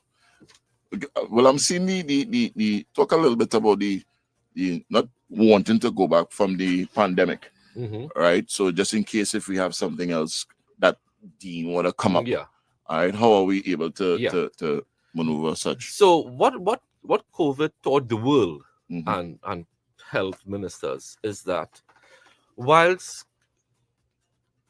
the pandemic prior to COVID was in 1919, so 100 years ago, so people forgot what happened in 1919. So as far as COVID was concerned, it was brand new. And I kept saying, we are flying the plane and building it at the same time. So what are the lessons learned as we prepare for the next pandemic? One, surveillance. You must have stepped up surveillance so that identifies where cases are started to crop up. That's what surveillance means. It means macroing, basically. Yes. Right? In local parlance. We have to macro the environment, surveil the environment. What is going on? What are the new viruses? After you have surveillance, you must have your capacity to test. Testing depends on what you are dealing with, which brings us to something called genomic sequencing, which Professor Carrington from UB got a medal for, together with all the other doctors. Genomic sequencing basically tells you what is the structure of the bug I am dealing with, the genetic structure. Because based on that genetic structure, you will know what treatments to apply. Right. Based on that genomic structure, that genetic structure, you know what vaccines to develop. Right? So we applied to the World Bank, having learned all these lessons, And the World Bank has given us, via PAHO, a $10 million grant to do what is called One Lab TT. What does that mean? Many of these viruses on many of these new diseases are what we call zoonotic. Zoo animals. Bird flu, swine flu. So if you have a zoonotic disease, it means you have to collaborate with who now? The Ministry of Agriculture. You see it. Right now in the States, what is happening, they have avian flu and you have cows infected with avian flu. You know that, right? All right. 2 people have died around the world. So this One Lab TT is to bring together the Ministry of Health, the Ministry of Agriculture, and the University of the West Indies to do genomic sequencing, treatment, and to identify the source of this new pandemic that we are going to get. Right. So having learned those lessons, instead of people operating in what we call silos, the 3 of them will be merged under One Lab TT. So that is how we have learned our lessons. And this loan, not a loan, this grant funding we are getting from the World Bank will help us tremendously to prepare for the next pandemic, which I guarantee you will come. And having said that, I want to advise Trinidad and Tobago that in treating with pandemics, which are population affecting where people die, we as a society have to pull together. One of my biggest regrets, and I want listeners to listen to this carefully, and this is not politics, this is the reality. When you are faced with a threat to the entire population, everybody has to pull in the same direction. Unfortunately, we had an opposition leader who was suing us every single morning because of pandemic measures, which ultimately found its way to the Privy Council. And the Privy Council told them that everything we did and my name was called in the judgment was correct and based on scientific evidence. And you see this anti-vaccine sentiment that Kamala Prasad-Bissessar and Tim Gopi Singh started to push last year when they said we bring in fake vaccines. I want the population to understand that we, as a responsible government, will always take the hard decisions, because when you're in government, you are not there to be popular. You are there to do right by the people. And very often doing right by people means taking hard decisions. Leadership and governance is not a popularity contest. It is not a popularity contest. And many more lives could have been saved if we had an opposition that was responsible as we were, but they were not. They wanted to keep the bars open, keep the borders open. Bad talking vaccines, taking us to court every Monday morning. But they didn't take the vaccines themselves? Yes. And that is what we faced. And we could have done so much better if the whole of society, you can't have half the country following the government and another half following the opposition. You will end up in 2 different roads. You have to be on one road in fighting COVID-19 or the next pandemic, which will come. And fighting a pandemic is based on science. It's based on hard medical, clinical science and data, not on lawsuits. Okay? I want to make that point abundantly clear. Especially when it comes to our health, which That's is right. a serious thing. Yep. Decentralization of mental health. Let's touch a little bit on that. Sure. That mental health is So, critical. mental health of Trinidad and Tobago was always deemed to be St. Anne's Hospital. Yeah. I'll put you in an asylum. Yeah. And I'll lock you. Mental health, St. Anne's. Yeah. And I'll lock you away there for 30 years. That was our model of treating with mental health. when I first became Minister of Health and I toured St. Anne's and I listened to the psychiatrists and I listened to social workers and I researched the history of decentralization of mental health in Trinidad, it was talked about since 1960. Since 1960, they were talking about decentralization of mental health. Wow. But nobody was able to take it on as a priority. We took it on. What does it mean? Not everybody with a mental health issue needs to be in a hospital or an asylum. As a matter of fact, all research tells you the best place for them to be is in their community, surrounded by loved ones, so you have that support. Yes, some cases need to be hospitalized. Not saying no. But we didn't need 1,000 people because that was the population of St. Anne's at its peak, 1,000 people. 1,000? Yes. Wow. We just put you there and forget about you. What does decentralization mean? It means giving communities and hospitals the responsibility to treat with those cases that are fit for decentralization. So we built psychiatric wards at the Point Fortin Hospital, the Arima Hospital, the Sangre Grande Hospital. We put in some beds in Mount Hope. The new central block will have psychiatric beds.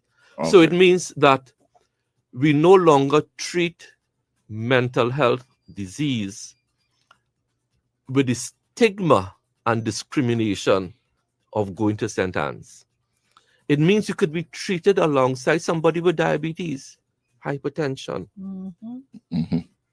in these satellite centers across the country. We can treat you in your clinics without you having to go to St. Anne's. So decentralization will hopefully end a lot of the stigma and discrimination against those. Because mental disease is no different from any other disease or condition. But we stigmatize it. Right? And that's a pity. And coming out of the last PAHO STEPS report, where for the first time we tackled the issue of depression in this country. Nobody ever collected data on depression. We have a lot of depression. So, of the 4,000 to 5,000 people surveyed in that survey, 13% of those reported some depressive episode in the past 12 months. So now we have started to have data because depression is a big issue. And depression doesn't mean you are mad. I am sure in this room here with the four of us, all of us at some point in time will feel depressed. Yes, I did yesterday. Exactly. And I had to hit him too. Wake up. Sean had to wake up. Boy, not this morning. But untreated, undiagnosed depression can lead to a very chronic condition. Yes. Right? And that is what we are trying to do with depression now. Tackle it at its source. And for the first time, we have some data. Yeah. And I always tell them at the ministry, you cannot manage what you cannot measure. That's right. Right? Yes. One final question, and which is very, very important. HIV/AIDS. Yeah. I'm seeing here the implementation of extended hours clinics. Yeah. And also the implementation of HIV self-testing. Yes. Which kind of caught my attention. Yeah. You want to elaborate on that a little bit? Okay. So first of all, we need to go back and explain to the population what the world under a UN initiative is trying to do with HIV/AIDS. So the numbers are going to get a little bit complex, but I will try to slow it down as much as possible. Okay. Under the United Nations, countries have signed on to something called 95, 95, 95 by 2030. We are in 2025. What does that mean? It means that the 95s represent percentages. So 95, 95, 95 represent 3 percentages. What does it mean? It means that, and I'm just going to use an easy figure, if a country has 100 people with HIV, it means 95% of those with HIV should know their status. So that's the first 95. Right. So it means 95 people out of 100 who have HIV should know I am HIV positive. That's the first 95. Right. The second 95 is that now 95% of those who know their status should be on what we call ART, antiretroviral therapy. That is drugs. Right. Right? To suppress the level of the HIV virus in your blood. And then the third 95 is that 95% of those on drugs should have their HIV count so depressed to a level which makes the virus undetectable and untransmissible. So, I'll use me. If I am HIV positive, I should know my status. Right. I should then be on antiviral drugs. Right. And if I have, let's say, unprotected sex with somebody, because I am on antiretroviral drugs and the virus is so depressed, I cannot give the virus to you. Oh.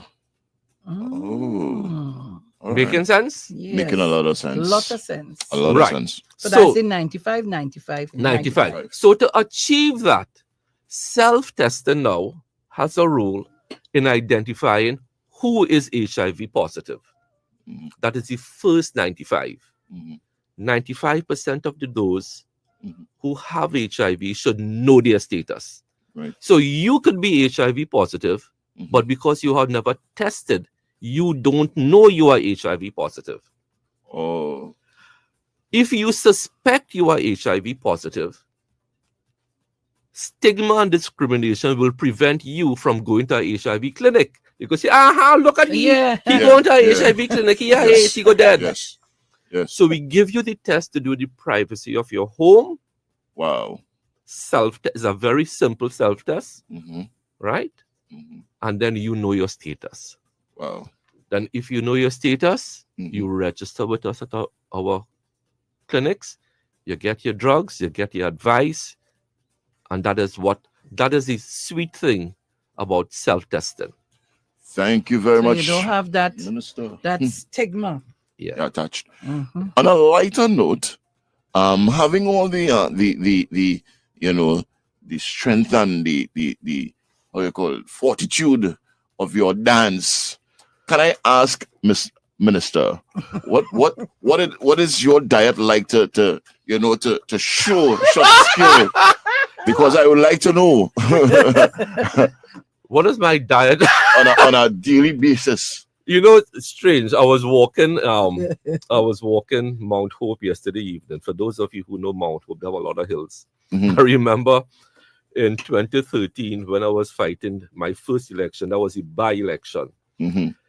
Those same inclines and walks in 2013, man, was hard, eh? Was hard. And I was telling, I don't want to call people's names. No, don't call no names. You know, I was telling my close people, I say, look at me now.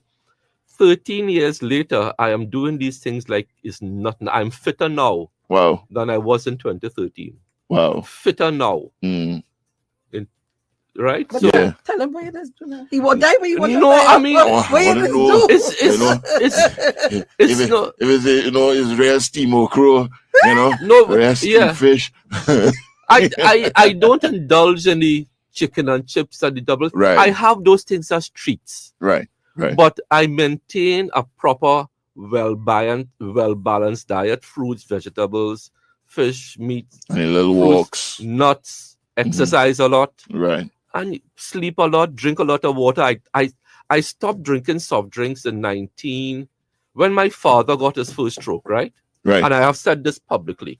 When it was a Diwali day, I remember that distinctly. My mother called me, Terry, come, your father getting a stroke. Rush him to the hospital. I was in my 40s then. The doctor who was treating my father, because both my father and I have a sweet tooth, When you see we churn ice cream, Sharon, in them days. Mm. When you see we churn ice cream, is a beer tumbler ice cream I eating, you know, and my father. Eating sweet drink. Right. Anyhow. Right. So the doctor looked at me. He said, let me tell you something, and he pointed at me. If you don't change your ways now, that is your future. Mhm. And I ain't gonna lie, I changed overnight. I stopped drinking Coke and Pepsi overnight. I stopped putting sugar in coffee overnight. Overnight. Wow. I didn't have to wean myself off. Coffee, you said? No. Didn't put sugar in coffee. All right, sugar in coffee. I will still drink coffee. Right. But no But sugar. no sugar. No sugar. We Yeah. started to eliminate salt. Yes. You know, when somebody's cooking with salt now, I can actually smell the salt. Yeah, because you get accustomed. Because I've been so desensitized to salt. Wow. When somebody's overdoing the curry with salt, I can smell salt being cooked. Wow. I am so hypersensitive to it now because I don't eat salt again. Wow. Right? So these simple measures will make you a lot healthier. Yeah. Right? Yes. Well, Let's Minister, talk a little bit because we're running out of time. Let's talk a little bit about the campaign. How is Arangwes St. Joseph going? We know we have Arangwes, we have Mount Lambert, we have Sawa, Pittsburgh, My Tower, Quarry Road, Quarry Drive, Cayman, St. Elizabeth Joseph Gardens, itself, Elizabeth Valsay Gardens, North, Valsay and North, Bamboo #1. and Farm Road, East Grove, Houghton Road, all them things. Mongdor, Champlain. Yeah. The nice thing about the constituency, and I really pity those who have big constituency. You see Nyan? Oh God. She going You see that Baracas, constituency? Lafayette. You see Foster constituency? Henna, those constituencies are so lightly populated as opposed to Iraq, which is densely populated. So I give thanks and praise for my constituency. I could drive it around in an hour. Anyhow, the campaign is going very well with all revealing secrets. Customer contact is going good. I feel once I continue to do the work, whilst I am confident, I am not complacent.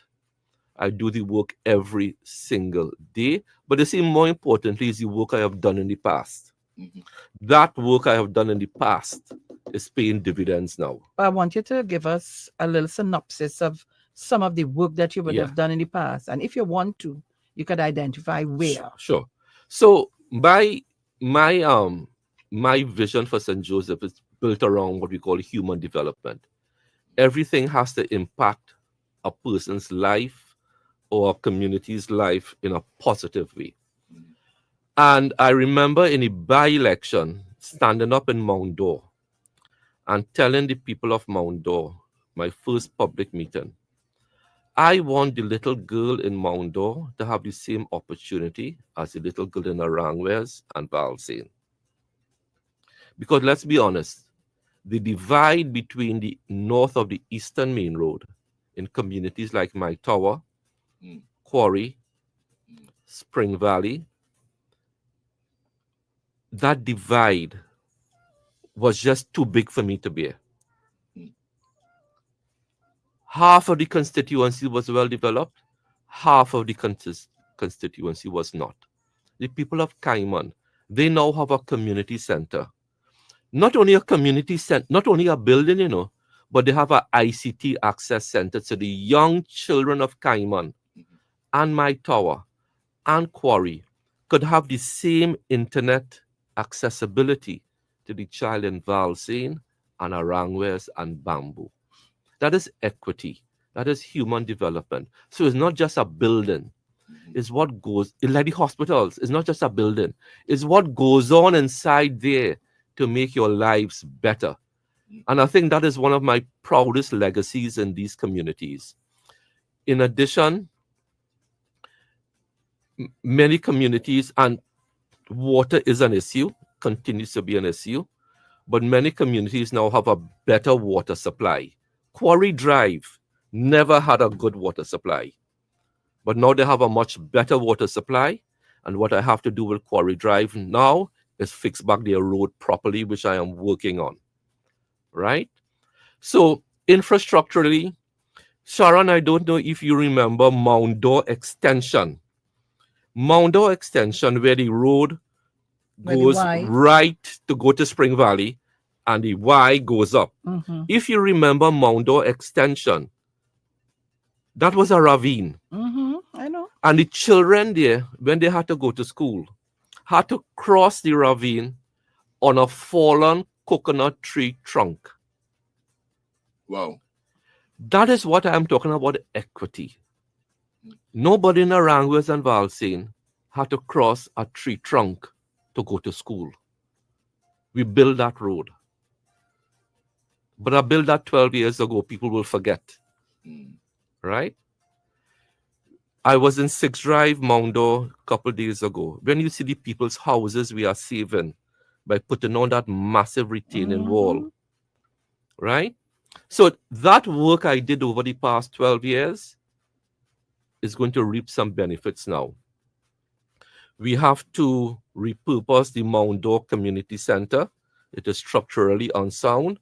That is going to start soon. The people in Breezy Heights are having serious challenges with water. If anybody in Breezy Heights is listening, HDC is coming in this week to do a site visit to put on a tank farm there. The people in Spring Valley, I had put down 2 tanks there. I'm going to put down 2 more tanks for them until they can get a pipe-borne water supply. Right? Quarry Road, which never had water, we put water down there a few years ago. So that's one thing. The work I have been doing hopefully will pay some dividends. Aranguez, we did significant infrastructural work east of Johnny King Road in the agricultural sector. Drainage, access bridges, dredging the river so we can minimize flooding so the crops don't get flooded away. So a lot of work has been done, but there's a lot of work to be done. Briefly, we want to restart the Mount Hope Secondary School. Amen. We want to restart the St. Joseph Secondary School. Those are 2 biggies. I have gotten cabinet approval for that. That is 2 biggies. And I thank the people of Mount Hope and St. Joseph for their patience. Because those 2 schools, the country's economic situation, we had to prioritize. Yes. Unfortunately. I really want to thank them for their patience, but their patience has paid off. MTS has gone out to look for tenders for the Mount Hope Secondary School. And once we get back into office, a similar thing will happen with the St. Joseph Secondary School.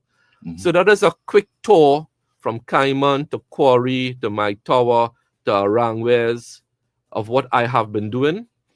And and that's where we are. Any HPIV houses in your area? Oh, well, I forget. We built 39.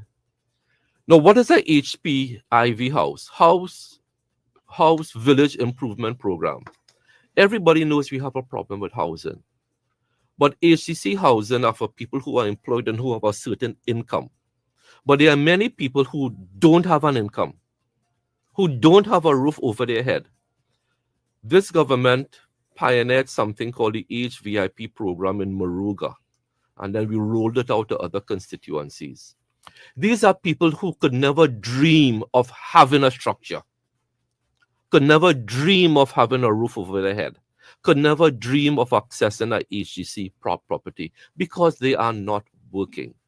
We have built 39 of those in the constituency, from Pickaxe Trace to My Tower to Farm Road to Bangladesh to Moundo to Hope Place to Blunton. Those are just some of the areas I can remember. So 39 families who had no hope in hell, not a snowball chance in hell of having a roof over their head, now have that. And so when people say PNM ain't do nothing for people, but could I be a little bit controversial? Yeah. They like to call a color in that slogan that PNM ain't do nothing for black people. Let me let me say it now. You could say it. Yeah. And that is what a particular party pushes on the ground. But you know what's the sad thing? Some people believe it. Let's take Minister Cummins's ministry. He spoke at a public meeting on Saturday where 1,400 people have been trained in agriculture, getting access to land, getting $20,000 to start a business. And you go tell me PNM and do nothing for people? PNM and do nothing for people? And you know the color that is put before it. Wow. I've heard it and I've continued to hear it. But that is what you call astroturfing. You send a message down to the grassroots and they believe it. A fake message that PNM are doing nothing for people. I was walking, I ain't gonna call the street. But one say, PNM are doing nothing for me, she's sicker. I said, darling, all the years you're going to the hospital, how much you pay to receive treatment in the hospital? She said, well, it's free. I said, so how can you say the government ain't doing nothing for you? She have 4 children. I said, Granny, didn't your 4 children go to school? She said, yes. I said, how much it cost you to send them children to school? Nothing. I said, so how can you say PNM ain't doing nothing for you? How could you say that? But you see, the propaganda finds fertile soil in some people's minds. And look at what is happening now with the ads of a particular political party. What is the demographic they are using on those ads, Sharon? You could talk about it. I can't. What is the demographic they are using to push your propaganda? Because we allow it, you know. But the thing is, people believe it. People who believe that are the ones who are bent and making mischief. I always say that. Yeah. And it's a deliberate play to race. When you look at the faces and the voices in those ads, it is only one demographic they are using. And one. It's a fact. And we have to talk the truth. You have to talk the truth this morning. You have to talk the truth because it's there and it's blatant. It's blatant. It's time we talk the truth. All right. Well, it's time to wrap it up. Thank you very much, Minister, for all the information. You don't have to call me. You can call me like everybody else. Uncle Terry will do, you know. Bunsen Terry. You see. All right. I tell him that have certain things he will get to love, you know. Once you are wrong, you know. I tell him that already. You know. Lord. Well, you know, because it's funny, eh? And no, the reason why I don't give him props is because one, I saw him interacting on a couple of occasions with the public. You will come and sit on line by St. Joseph, you know what I mean? And even get robbed. Well, you really no, but in terms of his interaction, I remember one time I passed and I said, good morning, sir, and he was like, hey, you're good, and you know, it was a cool scene. He's a down-to-earth gentleman. Yes. Thank you very much. Not because I'm living in his constituency. You know? Yeah. I know him. We talk, interact regularly. Yeah. And I mean, while you know the protocol and the respect have to be there, but sometimes you know it's like you have to understand it's human beings the same way. You know I cool. Thank you very much. Sir. You're welcome. Thank you very much. But Terry Terrace, I could call you that. Yeah. I want to thank you for coming. You're welcome. Because you didn't have to do this. You didn't have to be here, and you took the opportunity to do this morning. And I'm sure the listening population would have learned a lot of things like me sitting here this morning. I did. So we want to really give you that kudos. Give him a round of applause there. Of course. The Minister of Health, MP for Arang West, St. Joseph. Thank you very much. And thank you for the as well. So, hey, TNT, keep it right here. Talk City 91.1. We'll be right back. Right, I have to go and do it. This is more than jazz. This is Vibrations. The Experience. On Saturday, May 3rd, from 5 to 11 p.m., we head to Sound Forge for culture, love, and artistry. Come and experience love and vibrations with Mornin, Big Four, Set my soul on fire. Freetown Collective, Jam to the beats of Charlotte Bailey, Joshua Regrello, and Kute. And sing along with Jaron Nuss and many more artists. Early bird tickets $300 are now available at Cache, In Excess, 519 Restaurant and Brindellas, or online at islandetickets.com or call 771-2470 for more info. Come and feel the energy. Vibrations. The Experience. Saturday, May 3rd, Sound Forge. See you there. Blessings on my nation. Nicole Larson is live every afternoon on Talk City 91.1 FM, Monday to Friday from noon to 3 p.m. Topical, informative, inspirational. Nicole can get your afternoon started right. Join her for discussions and information on financial issues, parenting, life lessons, and so much more, along with all the inspirational messages you need for a positive day. Nicole Larson Live is on Talk City 91.1 FM, your address for talk. As we gear up for General Elections 2025, Talk City 91.1 FM asks you, did you know?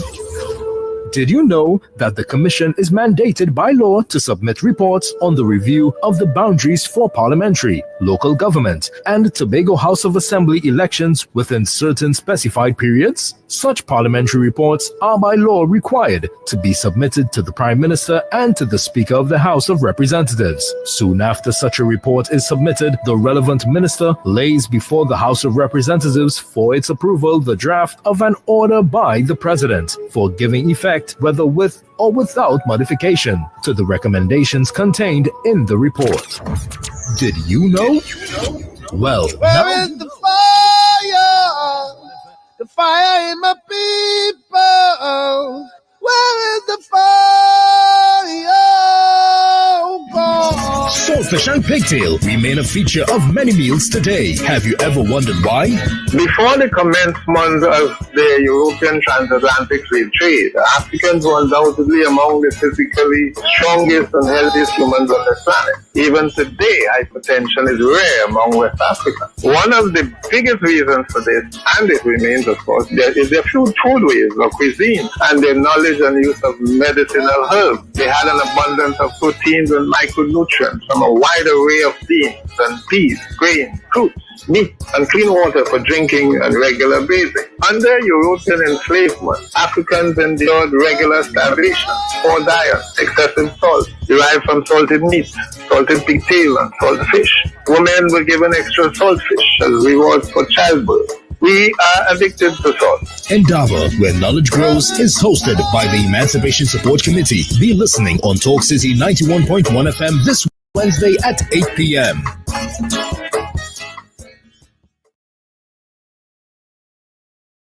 Titans of Democracy on Talk City 91.1 FM. No problems, no problems.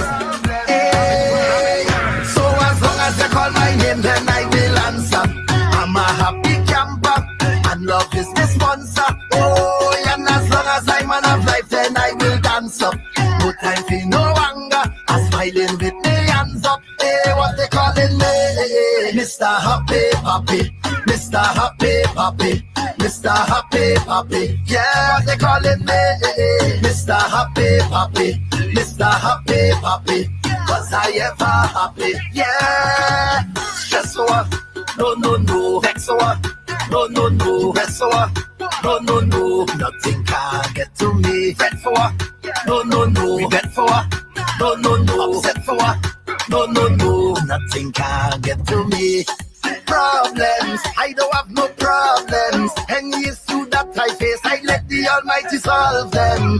Life too sweet, I can't complain. The only constant is the change, and we go touch the road again. So as long as you call my name, then I will answer. I'm a happy camper, and love is the sponsor. Oh, and as long as I'm man of life, then I will dance up. No time for no anger, I'm smiling with my hands up. Hey, what they calling me? Mr. Happy Papi, Mr. Happy Papi, Mr. Happy Papi. Yeah, what they calling me? Mr. Happy Papi, Mr. Happy Papi. Cause I ever happy. Yeah. Fight for what? No. Fight for what? No, no, no. Ignite for what? No, no, no. Nothing can get to me. Fight for what? No, no, no. Life for what? No, no, no, no. None of them can take my peace. Them can take my power. No, no, no. Find me on the hilltop, well composed and me intact. I tell food, no checking back. The happiest life I live in that. Positive vibes, I'm a thing that. Flags in the sky, everything shot. Enough hot girls wanna fling back. Wife, you wanna give me the ring back. But as long as you call my name, then I will answer. I'm a happy camper, and love is the sponsor. Oh, and as long as I'm man of life, then I will dance up. Titans of Democracy on Talk City 91.1 FM. Calling me Mr. Happy. They call me Mr. Happy Papi. Yes, Marsha Montano. As we take you to the top, we got news coming up. And let's see if we can get to our little two phone calls before the top of the order. Yeah, because we're starving them, boy. Today. Yeah, we're starving them today. Pack. Hey, 622-4911. As we head back to the phone lines, give us a call. Let me check the message board, make sure nobody buffing and say they may not send a message and then reading it. You think you will get buff, right? Must be, maybe. Who will buff you? Somebody said, I can attest to the mental and wellness clinics throughout the length and breadth of the country are the best. Yeah. The person goes on to say the doctors, nurses, counselors, and auxiliary staff treat the clients with dignity and compassion. Clients who are street dwellers are treated like normal citizens. Yeah. Let's see who else. You all need to show the public all the schools and projects that UNC abandoned. When they win, only SIS Ish and Steve who wins, quote unquote. Oh Lord. In quote and start quote. Bless one is saying we carrying it with Honorable Stuart Richard Young SC. Right? 622-4911, taking a phone calls. Hello, good morning. Hello? Yes, you're live. Hello, good morning. Yeah. Good morning. Yeah, I was in the hospital and I was very sick bad, and I was getting a lot of belly pain and all of that. And they didn't have me in a chair sitting down. They only have me coming back, and but I don't know. It was real pain I was getting. So I don't know. I think that's a little better. That to get bed and thing and see about people better. All right, go ahead. Thank you. Okay, thanks. Thank you. Hello, good morning. Hello, good morning. Hello, good morning. Hello? Hello, good morning. You're live. Sharon Felix? Yes? It's me again. I hope the minister is listening. Minister, good morning. Well, to you. he's gone, so he might be listening on. Beg pardon, darling? He left. Yes, I know he's left. All right, I know he left. Okay, good. But you know, sometimes he leave and I just listen to the program. You know that, right? Yeah. Yes, I was very pleased to know that the minister could have come on this morning and explained, for Trinidad and Tobago to exactly what is taking place, especially in Ministry of Health. Because a lot of people don't know, are not aware that this could be done, right, Sharon Felix and Damien? Yeah, well, I and all, some of the things Damien and I, we was, hey. Sharon, just last week, I went to Port of Prince General Hospital to do a CT scan, and I was amazed when I saw any back there. Yes, I'm telling you about. Though mine had also put one of the nurses in a place because, as I said to you, she sort of embarrassed a gentleman who could not read and write, and she could have done with it and dealt with it better than that, right? Sharon Felix, yes. I wanted to ask you a question, right? If you are a person attending clinics, and you're a sickly person, and they happen to call you to do judiciary service, and you went in there and you explained, you show them exactly why you cannot take part in it. It is a problem that you go into the health center where you go to clinic every 6 months because it just tell you to go and get that letter just to bring it back to see why you cannot, do the judiciary service. You think that is a problem, Sharon Felix? No. Huh? No. I don't think that's not supposed to be a problem because the person going there to clinic, right? Yeah. But Sharon, I'm going to Anna Health Center this morning, and I go in here, what I'm telling you about, and it's my child talking about, my son, right? Mm-hmm. He goes to clinic there. He got it from his father, epilepsy, and been suffering for quite some years, right? A young man now. And he went on Friday, and the nurse and the doctor, I don't know what's wrong with the nurse so that he can't get up, but I am going there. And anytime I go there and they turn him down there, the doctors in casualty say, no, you attend clinic there. And they will have the record to say, no, that child so and whatnot, right? Right. Anytime you see that, I go on there this morning and they turn me down. And just say this, and you see me on the TV? Oh gosh, no, don't go on the TV. No, they have to do it because Sharon, there's where he go. He takes medication morning, lunchtime, and afternoon. So he can't really go and do that. You understand? But I mean, it's just a little copy to show that he attends clinic, that he's not lying. You understand? Right. It could be done better than that. You agree with me? Yes. Right? But I will let you know if I get you right, darling. No problem. Okay, can babe. call Have me. a good one. Okay. All right, take care. All right, it's time for us to head on over to the news. Yeah. At 8 o'clock. Keep it right here on Talk City 91.1. We'll be right back. You looking to take your business to the next level? Let Talk City 91.1 FM help you reach thousands of potential customers daily. Our sales team is ready to craft the perfect advertising package just for you. Contact our sales department at 622-4141, extension 2601, 2602, 2605, and 2607, or email info@ttt.co.tt for unbeatable advertising opportunities with Talk City 91.1 FM. That's not the best, baby. Get ready for Sensory Explosion at Creme Brulee, a festival of arts and music, a celebration of creativity, culture, and unforgettable experiences. Immerse yourself in stunning art exhibitions, mini fashion shows, a live museum experience, live music from incredible performers, Voice, Ravi B, Terry Lyons, Freetown, and so much more, and mouth-watering gourmet delights. Join us on April 13th at Naparima Bowl Amphitheater, San Fernando, for a festival like no other. Doors open at 4 p.m. and tickets are selling fast. Grab yours now at islandetickets.com or any committee member. Art, music, and flavors that ignite the soul. Creme Brulee is where creativity comes to life. See you there.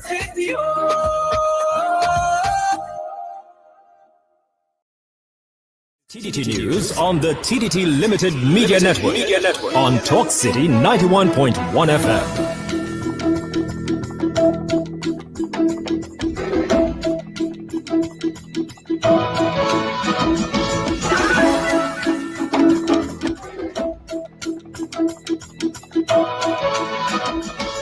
Good morning. This is TDT News Update. I am Stacey Howard, making the news at this time. The Anjuman Sanatul Jamaat Association, ASJA, is seeking to address recent correspondence and public statements by certain imams, some of whom are affiliated with ASJA Jamaats, who have recently endorsed specific political candidates and parties. In a post to their social media, ASJA said, since their establishment in 1935, ASJA has maintained a steadfast policy of neutrality with respect to electoral politics. ASJA said they are fully aware that their members may exercise their democratic rights by supporting the political parties of their choice. However, they added that while they remain neutral in the arena of electoral politics and campaigning activities, they are by no means apolitical when it comes to policy decisions that have a direct impact on the Islamic community. Thus, in light of recent events, they added that they feel compelled to publicly distance ASJA from the political views being expressed by some imams and urge these individuals to ensure that any political opinions they articulate are framed as personal viewpoints and not as representations of the ASJA's official stance. Esmond Ford, who has served as a parliamentary representative for a decade now, highlighted some of the major infrastructure and other projects that have benefited the people of Tunapuna. Starting off his political career as a councillor with the Tunapuna-Piarco Regional Corporation, Mr. Ford boasted that he is set to continue this representation.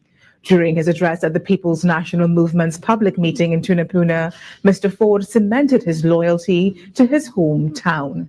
I am dedicated to you, the people of this constituency, because your needs are our needs, your dreams and your aspirations Our aspirations are the heart of everything I do. I pledge to continue leading with integrity, with vision, and decisive action, rooted in inclusivity, respect, and progress. Following his resignation from the United National Congress, Senior Counsel Larry Lala made his first speech at the PNM public meeting. Mr. Lala criticized the UNC for their remarks on projects undertaken by the Prime Minister, especially the Dragon Gas project. And wish for it to fail, and that the Prime Minister's work on the project would result in sanctions against him, against the country, seize of his assets, the assets of Dr. Rowley, etc. Despite that, and no doubt at great risk to himself and his family, Prime Minister Young was able to maneuver difficult international, political, diplomatic, legal, and other issues to bring us to where we are on the Dragon Gas project. Police arrested 14 people over the weekend, including a 74-year-old woman who was allegedly found with marijuana. According to reports, between 1 and 6 p.m. on April 5, Southern Division Task Force officers acting on intelligence carried out a division-wide operation, which resulted in 6 people being arrested.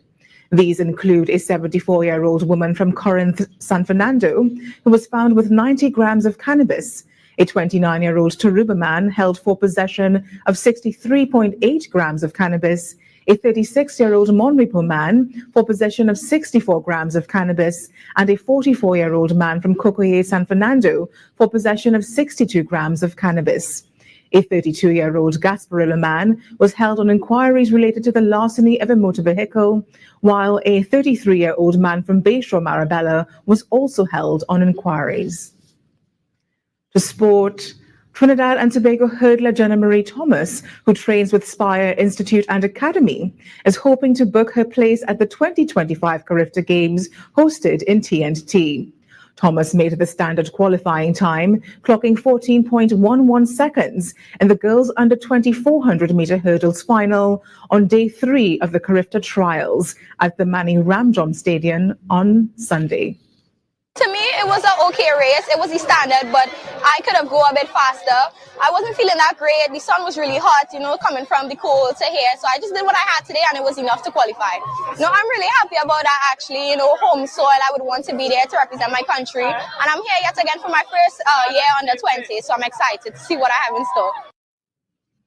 That was your TDT News Update. I am Stacia Yawad. Have a good morning. That was TDT News on the TDT Limited Media Network on Talk City 91.1 FM. Talk City 91.1 FM. Talk. Good morning, St. Magdalene. Oh God, you get morning, Sharon. Oh God. Just about to give up. No, don't give up. Don't give up. Jesus wants you to be with sunbeam to shine for us each day. This is what I want to say. The field will that stop you, but 91.1 say no way. A sunbeam. Jesus wants you for a sunbeam. Music. If I'm dreaming, you wake me up over mountain. You take carry us through the darkest times. You shine your light on me, on me. Culture. When you're drunk, go in your bed.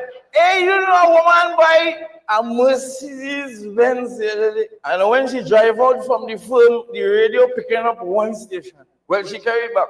She says she has spending all that money on a car and they tell her picking up one station. When she gone back, the people in the firm say, Miss Lady, everything is technology now. The radio is voice activated. Engaging conversations, latest news, our music. This is Talk City 91.1 FM.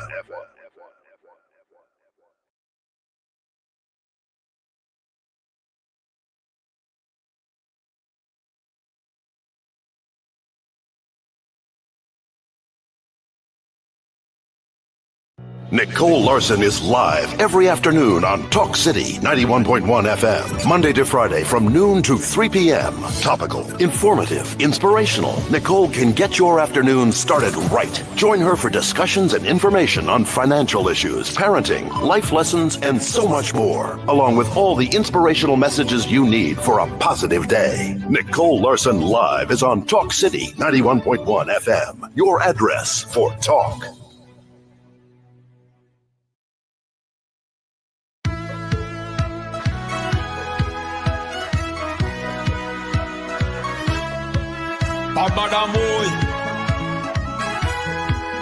Babadamoy, Lord. See my ex with a new man, feel like she new burn. Inside the session, party kicking up hard. She put up, she 2-1, whining back on the man. You think I gave a damn? You're mad. The day you leave me, the day you leave, I started to see my way. When you hurt me, I went away. What I thought was a tragedy was a blessing. The day you up and leave was a blessing. A blessing. I'm feeling so blessed. Oh yes. When you leave was a blessing. A blessing. Hands up high. I'm winding low. I'm glad you go.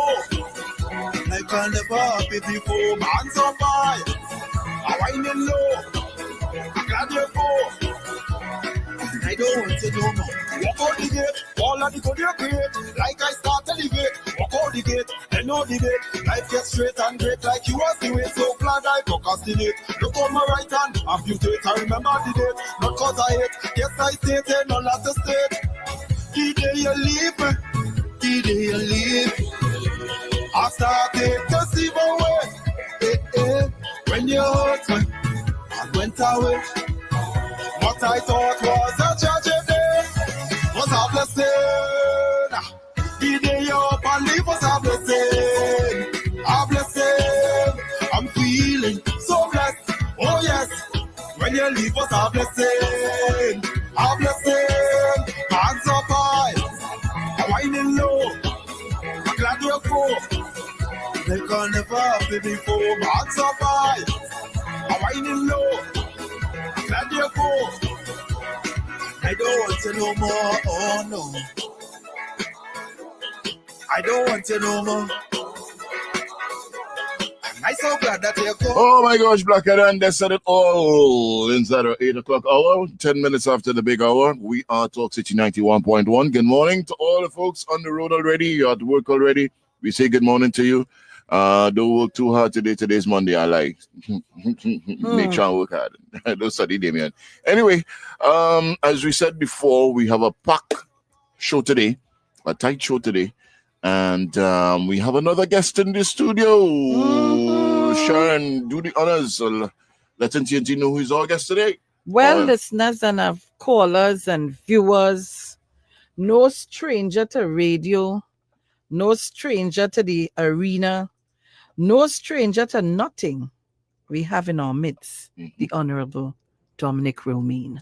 Good morning to you. Good morning, sir. Good morning. And welcome to Titans of Democracy. And of course, he's one of the candidates vying for the general elections under the People's National Movement.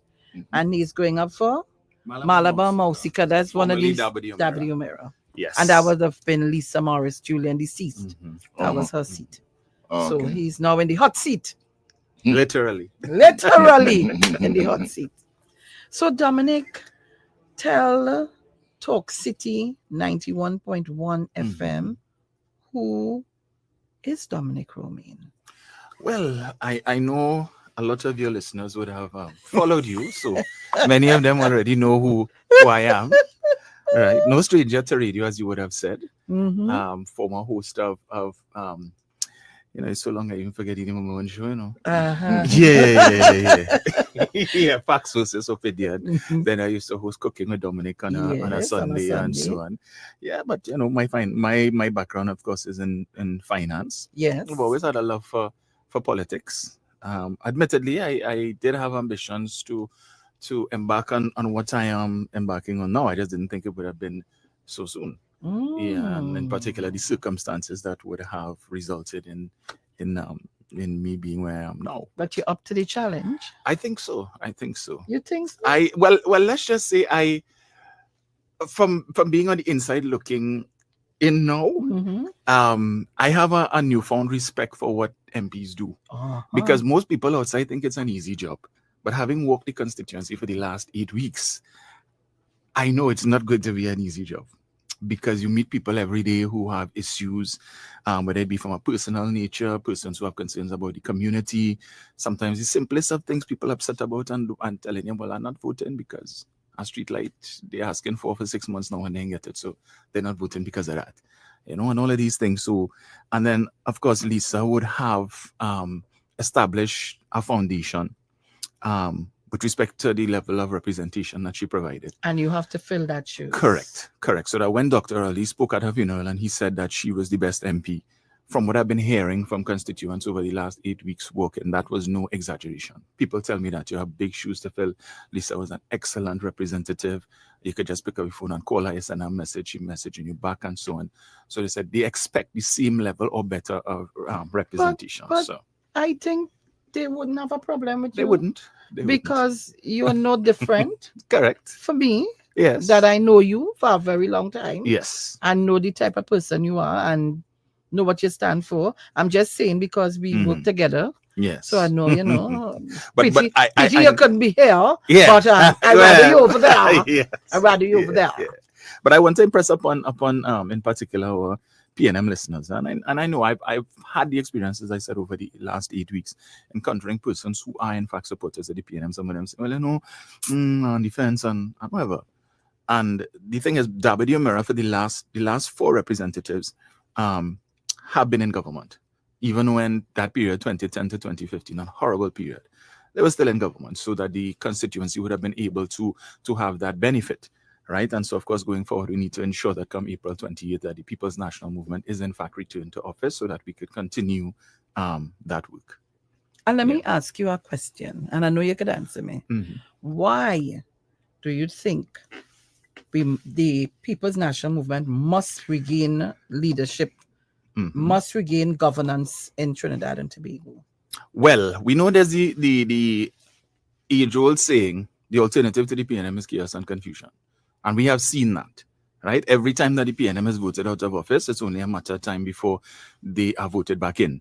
And that is why the People's National Movement, which I say it's not a party, but it's an institution, would have been able to serve 5 consecutive terms from 56 to 86. Then we went out of office for 1 term and came back in. So it's usually those who replace us find it very difficult to serve more than 1 term, right? And so there are a lot of things that the government has done over the last 9.5 going into 10 years, which I think was not broadcast enough. We will recall that the alternative, well, the party that is offering itself as an alternative when they were in office 2010 to 2015 would have spent some $50 million on a program called Voices Your Government Working for You. So if they commission a standpipe, is endless radio and TV ads for that. If they pave half-kilometer road, endless radio and TV ads for that. Right? They hand out a laptop. It was all about promoting what they did. It didn't help them, right? But the government, I think this current administration was so focused on doing that at times they forgot to let the people know what they did. And so there are a lot of people out there who aren't aware of things that the government did. And one of the things that that is a bugbear for me has to do with the issue of the 4% wage increase offer. And the other side have been making, much about that. And a lot of persons, particularly, of course, the public servants who are upset about that. But there's an angle that I have been taking on my podcast that I don't think enough people are giving consideration to. As you would be aware, one of the things that this administration would have done that was quite consequential was the increase in personal allowance from $60,000 to $90,000. That would have resulted in tens of thousands or maybe even hundreds of thousands of citizens who were paying income tax before between 2010 to 2015, no longer paying income tax. That constitutes a pay raise because you're taking home more money, and that's what a pay raise does. It puts more money in your pocket. Wait, stop. So take your time and explain that again. No, because you're hearing the cries on the ground about, I want my back pay, I want this, I want that. Go back again, Mm-hmm. very slowly. Explain that to me again. Yes. So between 2010 to 2015, Mhm. personal allowance was $60,000. Right. That basically meant that for the first $60,000 that you earn for the year, you pay no taxes on that. But every dollar that you earn beyond that 60,000, 25 cents would go to the Board of Inland Revenue, right? This administration, when they came in from very early on, would have given the population 3 increases. So it went from 60 to 72, 72 to 84, and then 84 to 90,000. It means now that the first $90,000 that you earn for the year, you pay no taxes on. So let me just give you an example. And what is also important about that is that it wasn't just the public service that benefited from that, it's the entire country. So essentially, the government gave a pay raise to all employees, public and private sector. So if I were to give you an example, let's say somebody working for $8,000 a month, 2013, 2014, whether public or private sector. At a personal allowance of $60,000, that person would have been paying $9,000 a year in income tax. As a result of this current increase to $90,000, that person is now paying $1,500 for the year in income tax, a savings of $7,500. Or Damien, you hear that? yeah. All right. So you're now taking home an additional $625 now that you were not taking home between 2010 to 2015. That $625 was going to the Board of Inland Revenue. So the government gave you a raise additional, so that money is now going to your bank account. That $625 represents 7.31% of that 8,000. So you actually got a pay raise of 7.31, and when you add the 4, you would have gotten a pay raise of 11.31%, not 4%. But that is not being discussed. So the focus is on the 4, and we have been so cultured to think that a pay raise can only come in the form of the actual amount that you get every month, that figure going up. But if it is that the government is giving you that and then taxing a chunk of it, now persons earning $5,000 a month will say, well, I didn't benefit from that. That's not true. Because with the back pay, now that your personal allowance is increased, it means that when you get your back pay, the amount of that back pay that you get to take home is greater, because your personal allowance is now $90,000. You will be paying less taxes on it. So somebody earning $5,000 a month in the public service getting a back pay, you could get up to a back pay of $30,000 and pay nothing. Between 2010 to 2015, you would have had to pay 25% of that in taxes. So $7,500. So that actually constitutes, so you could just do the math for yourself and see what the pay raise was. So this is something that we need to get out there for persons to understand. So this argument about the 4% and the 4%, no, it wasn't. You got 4 on one side, but you also got a pay raise on the other side as well. So, Damien, I find you're quiet.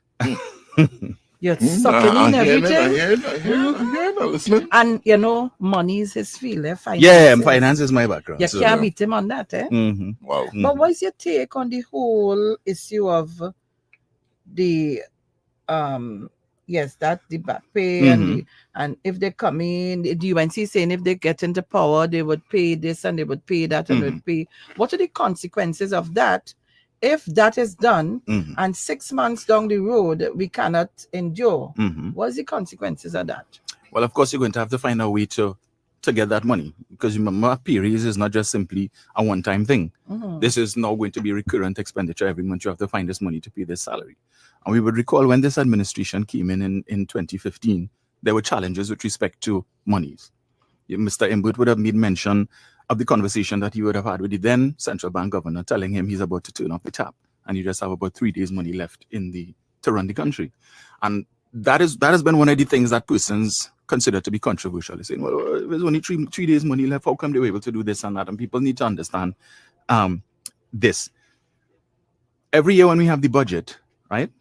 Parliament votes on the budget after it is read, and we go through the stages of the budget debate, and then we go to the Standing Finance Committee. A vote is taken and the budget is passed, which means Parliament gives the government approval to spend a certain amount of money over the course of the next 12 months.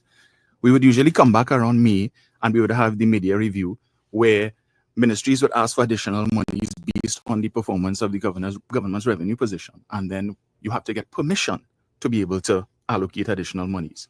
So even if the government would have earned more revenue than they had budgeted for, they can't just say, well, if we get more money, we're going to spend it. You have to go to the Parliament and get permission. So that in 2015, Parliament would have approved a certain amount of money to be spent over 12 months. But when the UNC spent all that money in 11 months, not 12, and the government came in, monies that should have been there for September had already been spent on giving out big contracts and so on. And what was left was the dregs. for 3 days. So even though there was tax money coming in, the government had no permission from the parliament to spend that because parliament had been prorogued for the election. So the only way they could touch that money, parliament now had to be reconvened, and you go back and you debate and you get permission. So when the opposition is saying, well, there was money in the reserves and there was money in this, the government didn't have permission to spend that. You can't touch it. They would have broken the law. And this is the deception of that side. They don't talk about that aspect of it. So people find it difficult to believe, how could you only have 3 days money left? But that is the reason why. 3 days left from what was approved. So, but they know how to play the game. So like in my own constituency, they send a man to come up against me who is also Dominic. So it's Dominic Romain versus Dominic Smith. I hope all you understand, Dominic, you tell the people. I tell the people now, I said, listen, look for the Balize, right? Forget the name. Look for the symbol. Because that was deliberately done to try and confuse particularly the older persons who would go in there by themselves. And you know, I know the man name is Dominic, yes. What's his last name again? Look for the Balize. All right? You can't go wrong with that. The tricks that these people are going to try to win this election, it's amazing.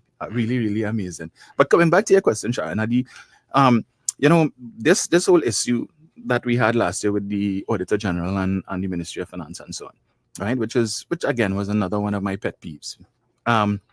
All of a sudden, Trinidad and Tobago understood or knew that we have something called an Auditor General's report. But I have been studying that report since 2012, 2013, as you would know. And one of the things that I've always spoken about is the fact that if you look at the 2009 Auditor General's report, you would see something called the Exchequer account, where when the Manning administration, at the end of 2009, September, the balance on that, it was in an overdraft position of just over 10 billion. Right? When the People's Partnership came in and when they left office in 2015, that figure went from 10 billion in overdraft to 33 permanent overdraft. Because it means to clear that, the government must now make enough money to meet all of its expenses in a particular year and earn an additional 33 billion to be able to clear up that overdraft. But persons will ask what was done with that additional 23 billion? Because you came in and you met it at about 10. But Mr. Manning was able to build Napa, Sapa, the waterfront project, government campus, the office building in San Fernando that they turned into the teaching hospital. He was able to build the new Prime Minister's residence and diplomatic center. You build houses, you build schools, you establish UTT and CPEP and all of these things, and you didn't take it to 33 billion in overdraft. But they came in boasting that they had the highest energy revenues in this country's history. These are the words of Kamla Prasad Bisesa. And yet still, with all the money you took from NGC and with all the energy revenues that you would have earned, with oil prices averaging well over $100 for most of their tenure, and gas prices probably between $5 to $8, but yet still you increased the overdraft by some $23 billion. And questions have never been asked. In fact, the only time questions were raised up in respect of that was when the Auditor General's report was being reviewed, I think, by the Public Accounts Committee of Parliament. And the convener of the independent bench, then Senator Danisa Mahabe, going through that, and he asked, he said, what is this? How is this so high? And of course, Mr. Imber told them, well, you had to ask the other side, you know, when the previous administration, they are the ones who had to tell you what they did with that money. So we have to be very guarded going into this general election, understanding who do you want to be the stewards of the country's patrimony, right? And when you have people telling you they're going to do this and we will give you that and we will give you the other and give you the next, but you're not telling me how are you going to generate the revenue to do it, then I have to question that, as Dr. Rowley would say, them as people to watch, right? Because you're not being forthright. And most people, once they get what they want, I couldn't care what the government do to get the money. That's not my business. That's not my problem. Just give me what it is that I'm asking for. But there would be consequences down the road. So there was a lot of borrowing that would have taken place between 2010 to 2015, payments for which would have started under this administration. So this government had to find the money to pay these loans, pay interest on these loans, and that, of course, would have impacted on their ability to deliver in the way that they would have liked to. So when people complain about the roads bad and healthcare bad and all these different things, but understand the challenges that this administration faced. They didn't have the high oil and gas prices that the previous administration would have had, and therefore they had to cut and contrive. So we went from an average annual budget of 65 billion having to come down to about 53 to 55, because it was either you increase you increase your revenue or cut your expenditure. We don't have control over the revenue, so we had to deal with the expenditure side, and that is why this government wasn't able to spend like recklessly like the other administration did. And so there were some things that were unfortunately left undone. So I see the other side talking about now the PNM make how much promises and only they fulfill less than 50%. That wasn't as a result of a lack of trying. It's a lack of resources. So if I give you a manifesto that says I'm going to do this, this, and this, it is based on the assumption that I'm going to generate the revenue to do it. But if I don't have the money to deliver the promises, then I can't. So this is something that the government needs to bring over to persons so that they can understand that and not buy into the propaganda of the other side. And a lot of propaganda is being placed in the public domain, and a lot of people, they're doing cut and paste of speeches, and you see that I have a real issue with that. Why are you afraid to play what was said? That you have to cut, place here, put here, and make your that's not good politics. It's not good campaigning. It is not good information to be put in the public domain because you're telling lies. Correct. And I had the other day one gentleman, big argument, and he pull up on the phone and I said, that is not what was said. I said, I'm going to go on my phone and pull up when he said, God, and I spread this thing. Come on. But as you're on that point, Sharon, there is one that the UNC has not been marketing very well that is untrue. That Dr. Rowley said, who live, and who dead. Right? And the truth behind that was that Dr. Rowley didn't see that, or the context is important. He was giving a speech, and it was around the time when the government was contemplating putting into law a mandate for public servants to take the vaccine. Remember that time they were saying either you take the vaccine or you would be furloughed because we were looking to reopen the public service, and persons who were vaccinated coming out having to intermingle with persons who were not vaccinated. You would put them at risk, right? Because even if it is that they had the vaccine and they might have had a level of protection, they contracting the virus, because the vaccine didn't prevent you from contracting the virus. It just meant that if you get it, that the impact or the effects would be lessened. But if you get it and you go home to your elderly parents or whatever, you give it to them because perhaps of some medical issue, they may not have been able to take the vaccine, as the case may be. And the union, in particular, the OWTU leader, Ansel Roger, had taken the position that the government should leave it to choice.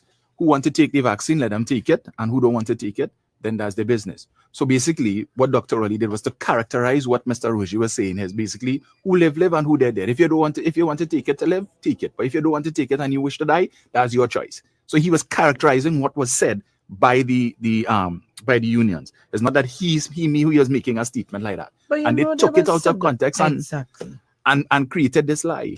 Exactly. So Trinidad and Tobago, again, we have Dominic Romain, who's vying for the Mausika.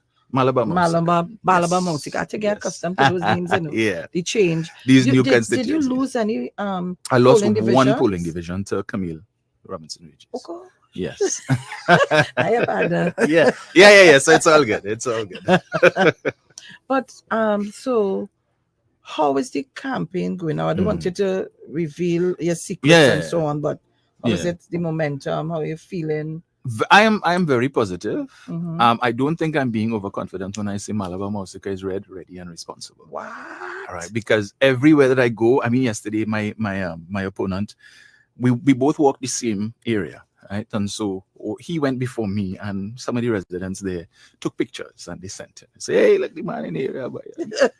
Not a soul come outside. Poor fella. Walking up and down in the Hudson, not a soul. Right? I said, well, okay, he should have known that. And then we came out yesterday afternoon, just after 3:00. And as soon as we crank up that music and they hear Dominic Romain, people start to come out the house and waiting for me, and we ain't ready here. We ain't say a prayer, and people waiting by the gate. They want to see the candidate. So the reception so far has been excellent, I must say. Everywhere. And listen, he could real talk, What going on there? My friend. He could talk, I know he could talk. That I know real good. He could do that. Yeah. So I know they can't fool him with that. Yeah. You know? Yeah, but it's been, the reception has been excellent. I must say, as I said, the foundation that Lisa would have built it built up some level of loyalty. So of course there is still that emotional side, because I met a lady yesterday and she said, when I heard that music track, it brought tears to my eyes. She was crying because she said, I'm missing Lisa. Lisa is my good friend. I could we and all too. There's a lot of people. Mm-hmm. But Dominic, I'm very, very proud of you. You know, I always tell you, I come like your Auntie Sharon. I'm proud of you. Yes. Seeing where you were and where you came from, and that you steered that ship going down that road. Mm-hmm. I'm very happy, and I know some people who would have tried to keep you down low. Mm-hmm. I wonder how they feel today. But it's all well and good. It is. Damien, you.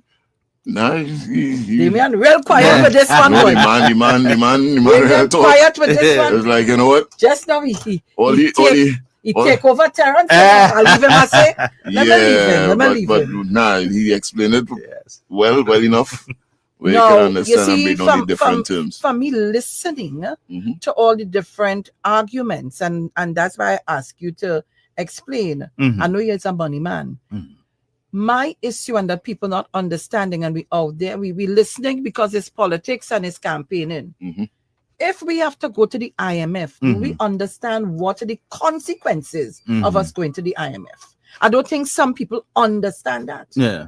So you want us to pay this, pay that, pay the other. Right. But if you cannot sustain, it come like, okay, I come here to work, right? You tell me I'm giving you a salary of XYZ. You can't tell me that if you didn't know how you're paying me.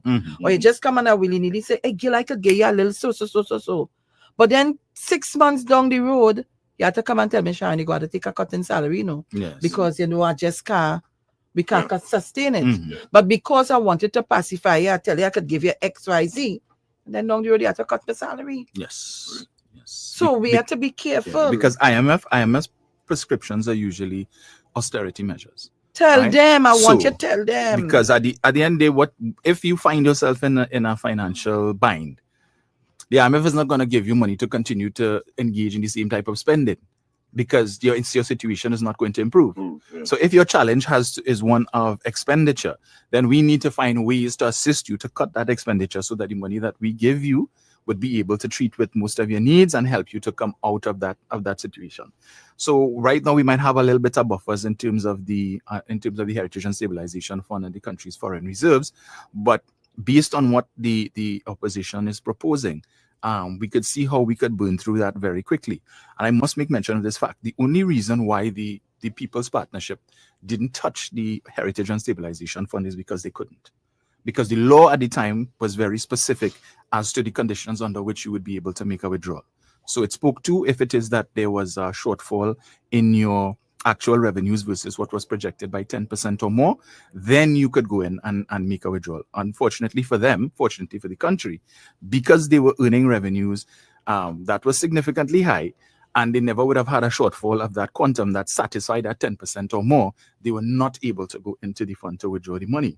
Unfortunately, or fortunately, we could say, during COVID, what would have happened is that the government had to amend the Heritage and Stabilization Fund Act to be able to go into the fund prior to the end of the financial year to be able to access monies for COVID.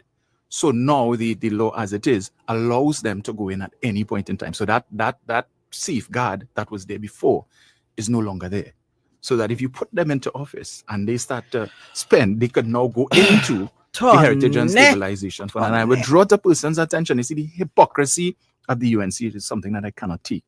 Because while they have criticized this administration for going into the Heritage and Stabilization Fund over the last few years, and justifiably, the government would have done so, in their National Economic Transformation Plan, their manifesto, they speak about withdrawing the interest portion of the Heritage and Stabilization Fund, according to them, to satisfy debt. So they are telling you in their manifesto that, and this is since 2020, that had they won, they would have gone into the Heritage and Stabilization Fund, the same way that this administration has had to. But because they know the average citizen will not read their manifesto, they could put it in there. And if it is that they had won and they had done it, and people say, well, you never said you were going to do that. Yes, we did. It's in the manifesto. You didn't read it. Just blame yourself. So people need to take a long, hard look at that. Another thing that they have in their manifesto, they criticize the government for Petrotrin and having shut down the refinery. But in their manifesto, Sharon, they talk about a new UNC government is going, when they come, should they come into office, is going to do an assessment of all state enterprises to determine those the government may wish to keep and those they may wish to put into private hands. Page 49 of 126 of their National Economic Transformation Plan. It speaks about they will gradually, government will step away from involvement in these state enterprises and put it into private hands. What does that mean? Privatization, first thing that happens is restructuring and sending people home. Because the private sector is about making money. They're not about creating jobs as the government would do, even if it means that you have to run deficit budgets. So when you do that, page 49 of their National Economic Transformation Plan, go and see it for yourself. It is there for all and sundry to read. I'm not making this up. So while they criticize the shutdown of Petrotrin, the refinery, essentially the same thing that they are advocating is why that was done. But they are talking that they are going to look at several state enterprises. And then again, when should they come in and they do that, don't say you didn't know. It is there. Kamala told you to go and read it. You didn't. Remember, they just say things, do things, and then tell us a misprint. Correct. They didn't say that. That is not what it was to be interpreted as, and so on. So somebody say, yes, tell us what's on the text board. Somebody saying, quote unquote, good morning, Sharon and Damien. Can you ask Dominic about the lie about 2.6 million missing, please? So there's no 2.6 billion dollars missing, as the Minister of Finance would have spoken to, that it was an understatement of revenue. And and I'll keep it radio friendly. Right? Yes, please. Because the other side who keep pushing that, right? And it amazes me because it was the Minister of Finance who would have brought to the attention of the Auditor General the understatement. When the original accounts were sent to the Auditor General and they did whatever they had to do, she prepared a report that would have said the government earned 61 billion. Now, as an Auditor General or an auditor, how could you have not picked up such a monumental error? So wait. For the listening audience, so you are saying to me that the Auditor General passed that overhead? Yes. And the Finance Minister is who would have brought that to her attention? Correct. And he was being demonized like that? Yes. Because as we were told, when the minister went to Parliament in April last year and he would have outlined what happened, he would have indicated that senior officials in the Ministry of Finance, as high as the permanent secretary, when they discovered the error, the discrepancy between the Ministry of the budgets division, as the case may be, and those in the Board of Inland Revenue, and they picked up the error, efforts were made by the permanent secretary to reach out to the Auditor General. Mr. Imbert would have told us phone calls were made. The Auditor General didn't take the calls. Emails were sent, no responses, and so on. And it was against that backdrop, efforts to deliver to the Auditor General the updated reports failed. And that is when the public servants brought the matter to his attention, hoping that he would use the weight of his office to contact the Auditor General. Because if you're ignoring calls from the permanent secretary and so on, if you see the minister calling you, well then, hey, you had to take the call. In her affidavit, the Auditor General complained that Minister Imbert called her on her personal phone and she don't know how he get her number. Why would he do that? Why would he go to such lengths? If it is so the other side is telling you, the minister thieved 2.6 billion. He decided to tell the Auditor General that he stole 2.6 billion. She refused to accept that he stole 2.6 billion. So he went to Parliament to extend the period of time required to lay the report so that he could give her 4 months to come and audit the books to see that he thieved 2.6 billion. She's still telling you it's 61. And he's saying, no, it was 64. And she's saying, no, it's 61. So I am telling you, so a thief. I tell you a thief. But you telling me, no, you didn't thief. And that making sense to them. So the minister would have indicated it was the new electronic check clearing system, that there was an error with respect to that. And as a former banker, I know how easy it is to make those errors, right? And so there was a double posting, as the case may be. And it had to do with respect to income tax refunds and VAT refunds and so on, right? So in I think it was either their second or third quarter report, the central bank spoke to that issue, challenges that they would have had with this new electronic check clearing system. In fact, when the audit was complete, the second audit, because remember the first one, the Auditor General sent her people to do an audit in 6 days. The minister went to Parliament, he got them a 4-month extension. When they completed the audit, during the exit meeting, I think it was either in June or July, when the audit was complete and the senior auditors would have met with the staff at the Ministry of Finance, they indicated to them that they were satisfied that the 2.6 billion was properly accounted for, right? So if the auditors are telling you, but there's the senior auditors who work in the Auditor General's department saying, we reviewed the documents, so we satisfied it was properly accounted for. So we got there. But the boss saying, nah, that's not good enough. She like Doubting Thomas, I need to put my finger in the wound and see it. But that ain't good enough. So she want to know, right, so you say, yeah, Jesus, I put my finger in the wound, but that ain't good enough. I need you to do a miracle for me. Bring back somebody from the dead. And he do that too, and that is not enough. Because she wanted to go to the central bank herself to do, well, presumably, to be able to see the operations of the new electronic check clearing system. But there was an article in The Guardian in September last year which said that the central bank and the ministry and the Auditor General agreed to have a meeting to do just that. Now, the first time when she indicated in her affidavit that she was denied entry, it wasn't true. Because Section 10.2 of the Exchequer and Audit Act is pellucidly clear that if you're making such a request, that you must do it in writing, and you must indicate in writing who you're sending. If you're not coming yourself, who you're delegating. As the minister would have indicated, what was told to him by the central bank is that the original email that came requesting access did not specify who the Auditor General was sending. And they were waiting for that, because if they were to entertain anybody without that being in writing, the central bank would have broken the law. So they were waiting for that, and it did not come. So this and these are the things that is not being discussed in the public domain. But you have the dishonest side, the leader of all persons, talking about 2.6 billion missing and it unaccounted for and so on, when she knows that is not the truth. And that meeting that was supposed to take place in September last year between the central bank and the Auditor General, we still don't know, did it take place? I mean, that's over 6 months now. So did it take place? And if it is Mr. Imbert was telling untruths with respect to the electronic check clearing system being responsible for the understatement, by now the UNC would have known. And we would have heard that. They would have been singing that, beating that like a rented mule since whenever. So we know, right? It is not true. There was no $2.6 billion missing. The matter was dealt with, but it's just the Auditor General grinding her heels in. And here we are today, right? So. What? And just one more thing, Sharon, as we're on that point. Mm-hmm. The Privy Council matter that they were talking about, what the Privy Council said to investigate Imbert and all of that.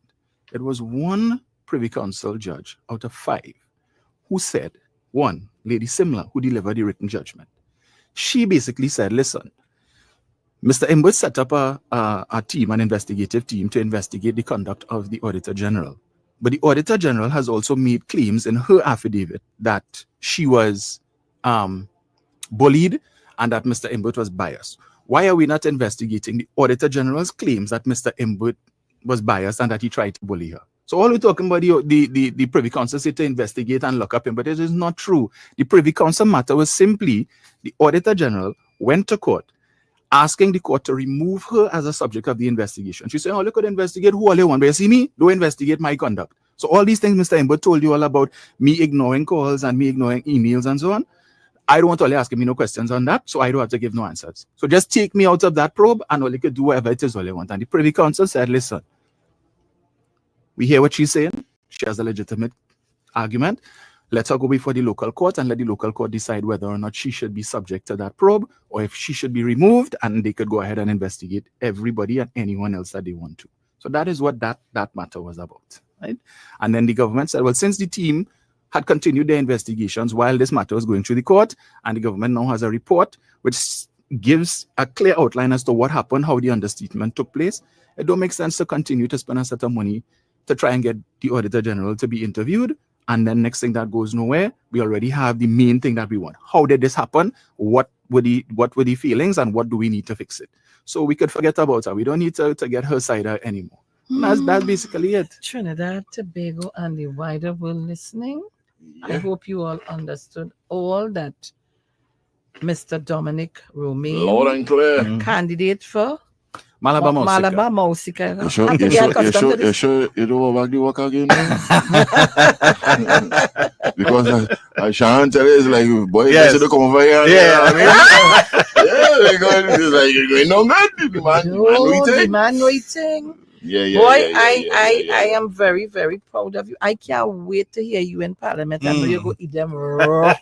But Trinidad and Tobago again, so we have to. Dominic will have to come back another time before, definitely before the date, because we have more to talk about. But this morning, I think your conversation was one that was needed, and I hope that people understood.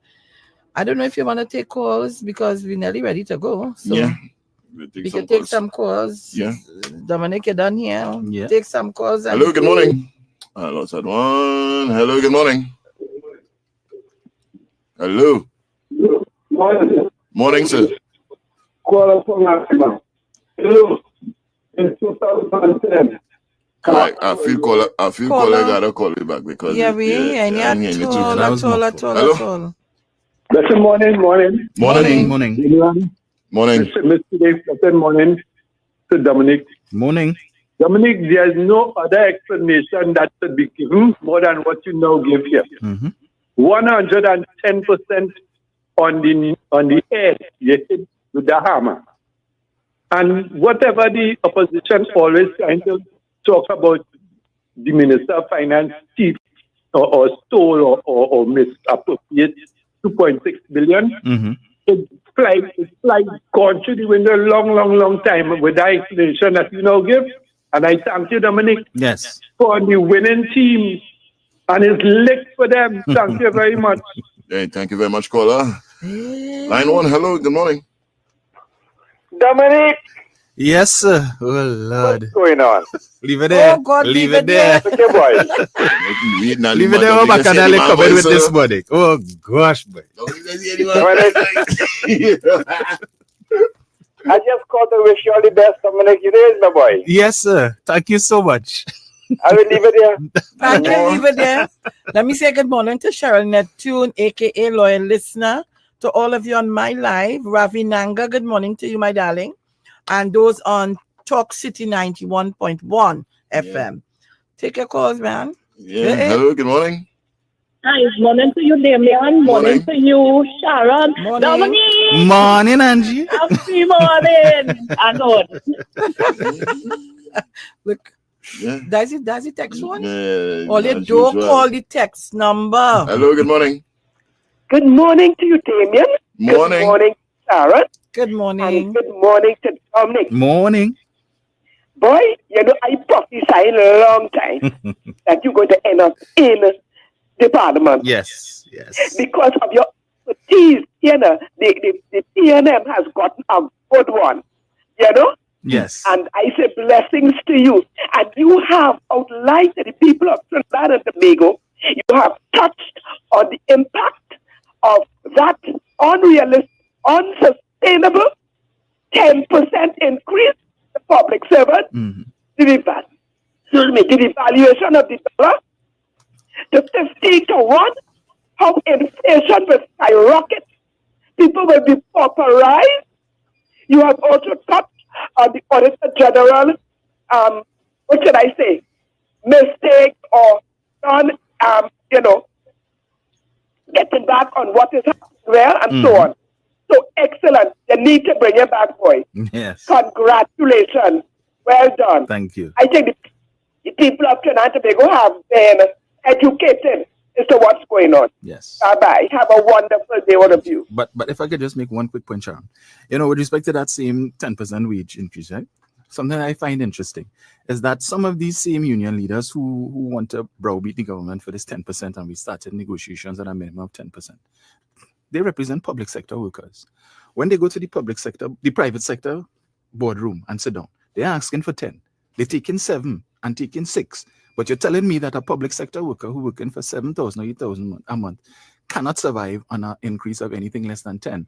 But you're going to tell the same private sector worker who working for the same 7,000, you could live on 7% increase, even though your employer just posted 2 billion in profits.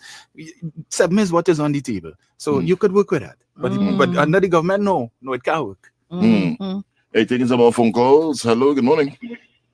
Good morning, Damian. Morning, darling. Sharon Felix, good morning. Miss Faizabad. Good morning, Dominic. Morning. Congratulations, brother. I told you that years ago. Thank you. Sharon, it's your turn now. The sky is the limit. The sky is the limit. Prophesy them on the road. Let's do this. Let's do this, my dear. Love you all, Trinidad and Tobago. Everybody, good morning. Have a blessed one. Bye. Bye-bye. Can you hear that? Papa. Hello, good morning. Pleasant good morning to you, Damien. Good morning, sir. Ryan is in the house. Good morning to you, Miss Felix. Good morning. Good morning to you, Dominic. Morning, sir. Morning. Dominic, I want to just simply say that you have support from even down south. Yes, yes. As a lady from Paisaba just called. And I want to say to the people in your area of Malabar Mosika, when Damian Smith walking through with his goons and threatening and cussing people because they put out the PNM emblem. You understand? They don't care about the people of Malabar Mosika. What they care about is to get a vote, and that is the end of it. Because what happened yesterday to Mrs. Scott is what is happening around the country. Not only happening in your area, Dominic, it's happening around the country when people decide that, listen, we are standing up for honesty, we are standing up for justice, we are standing up for truth, and not lies being perpetrated on the people of Trinidad and Tobago. And when you have people who have questions to answer before the court, going into areas like Caroni Central and Cuba North, areas where those candidates representing the UNC have never been in their life, standing up. And when they can't get vote, they want to curse people. I want to tell the Mrs. Scott, the Vanessa Scott from Trinidad and Tobago, know who you're voting for. You're voting for people like Dominic Romain and all of the other PNM candidates. And don't sell your vote for a few pieces of silver. And don't sell your vote because yellow is not the code. Yellow is the code to thief. And you and all of us will suffer under the hands of this, the IMF. So don't sell your soul for a few pieces of silver, and your children and your grandchildren suffer for the rest of their lives. Dominic, all the best, and I thank you all for allowing me this opportunity. Thank you, sir. Thank you. We just have like a couple minutes again? About we have one more. Mm-hmm. All right, one more. But before we do that, yes, I'm not going to tell you that. Yeah, do the people thing, right? So don't people talk it loud. Don't talk it loud. And Dominic, I know if you're into exhibitions and stuff, well, get ready for a scenery explosion of creme brulee, a festival of arts and music, a celebration of creativity, culture, and unforgettable experiences.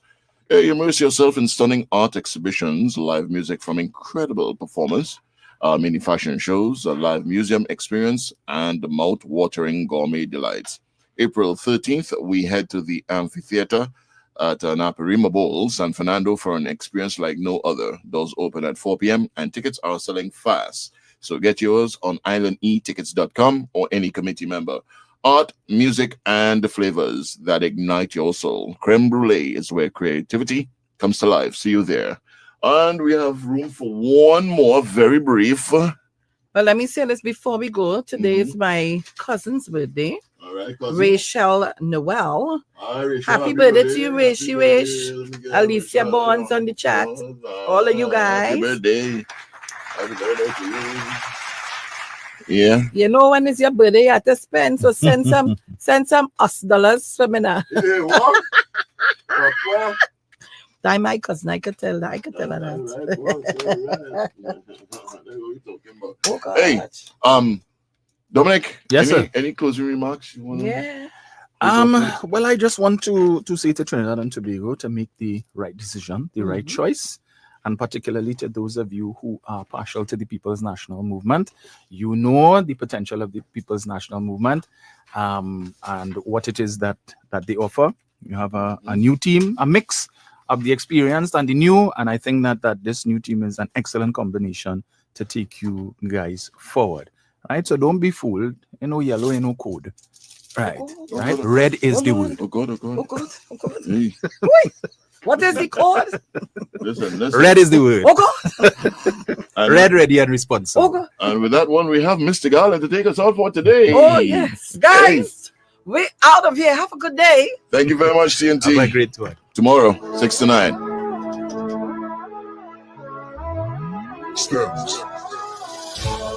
Yes, I can hear them saying, boy, stop living in the past. Where can I find that energy, the raw magic that comes down from the grassroots? Yes, I'm from a place where soca, the resounding power. You could feel anytime, any hour, sunshine or shower. You will feel it anywhere you look, and it bleeds like a storybook. I come from when drum used to carry it. We used to carry it when the drum used to carry it. We used to carry it when the drum used to carry it. We used to carry it when the drum used to carry it.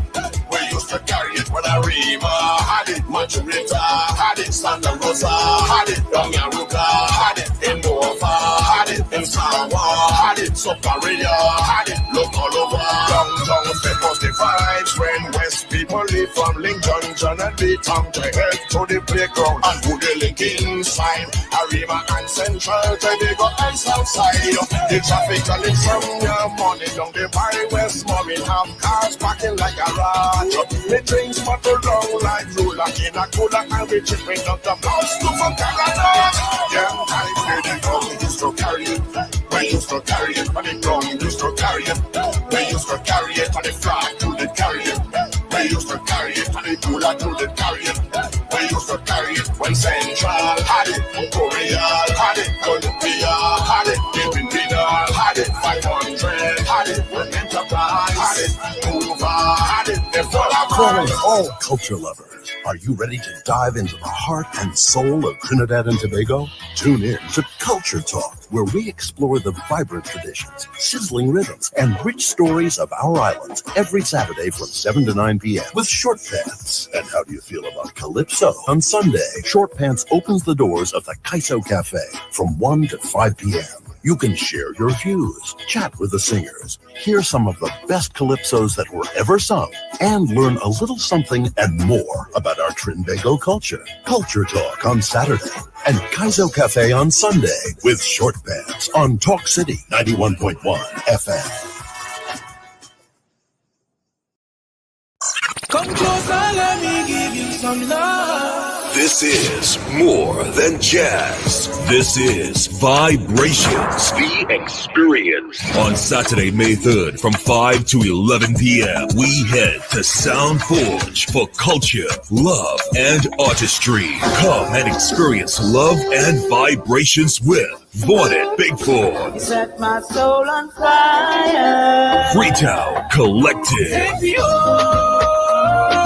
Jam to the beats of Charlotte Bailey, Joshua Regrello, and Kute. And sing along with Jaron Nuss and many more artists. Early bird tickets $300 are now available at Cache, In Excess, 519 Restaurant and Brindellas, or online at islandetickets.com or call 771-2470 for more info. Come and feel the energy. Vibrations. The Experience. Saturday, May 3rd. Sound Forge. See you there. Blessings on my nation. Let's turn the power from the sun into electricity for everyone. Dolly, you must be making joke. When it rains, how will solar power work? Papa can it working day or night. Rain or shine, solar batteries keep bright. But I hear solar costs plenty to begin. Tell me, Dolly, is it worth spending? It does.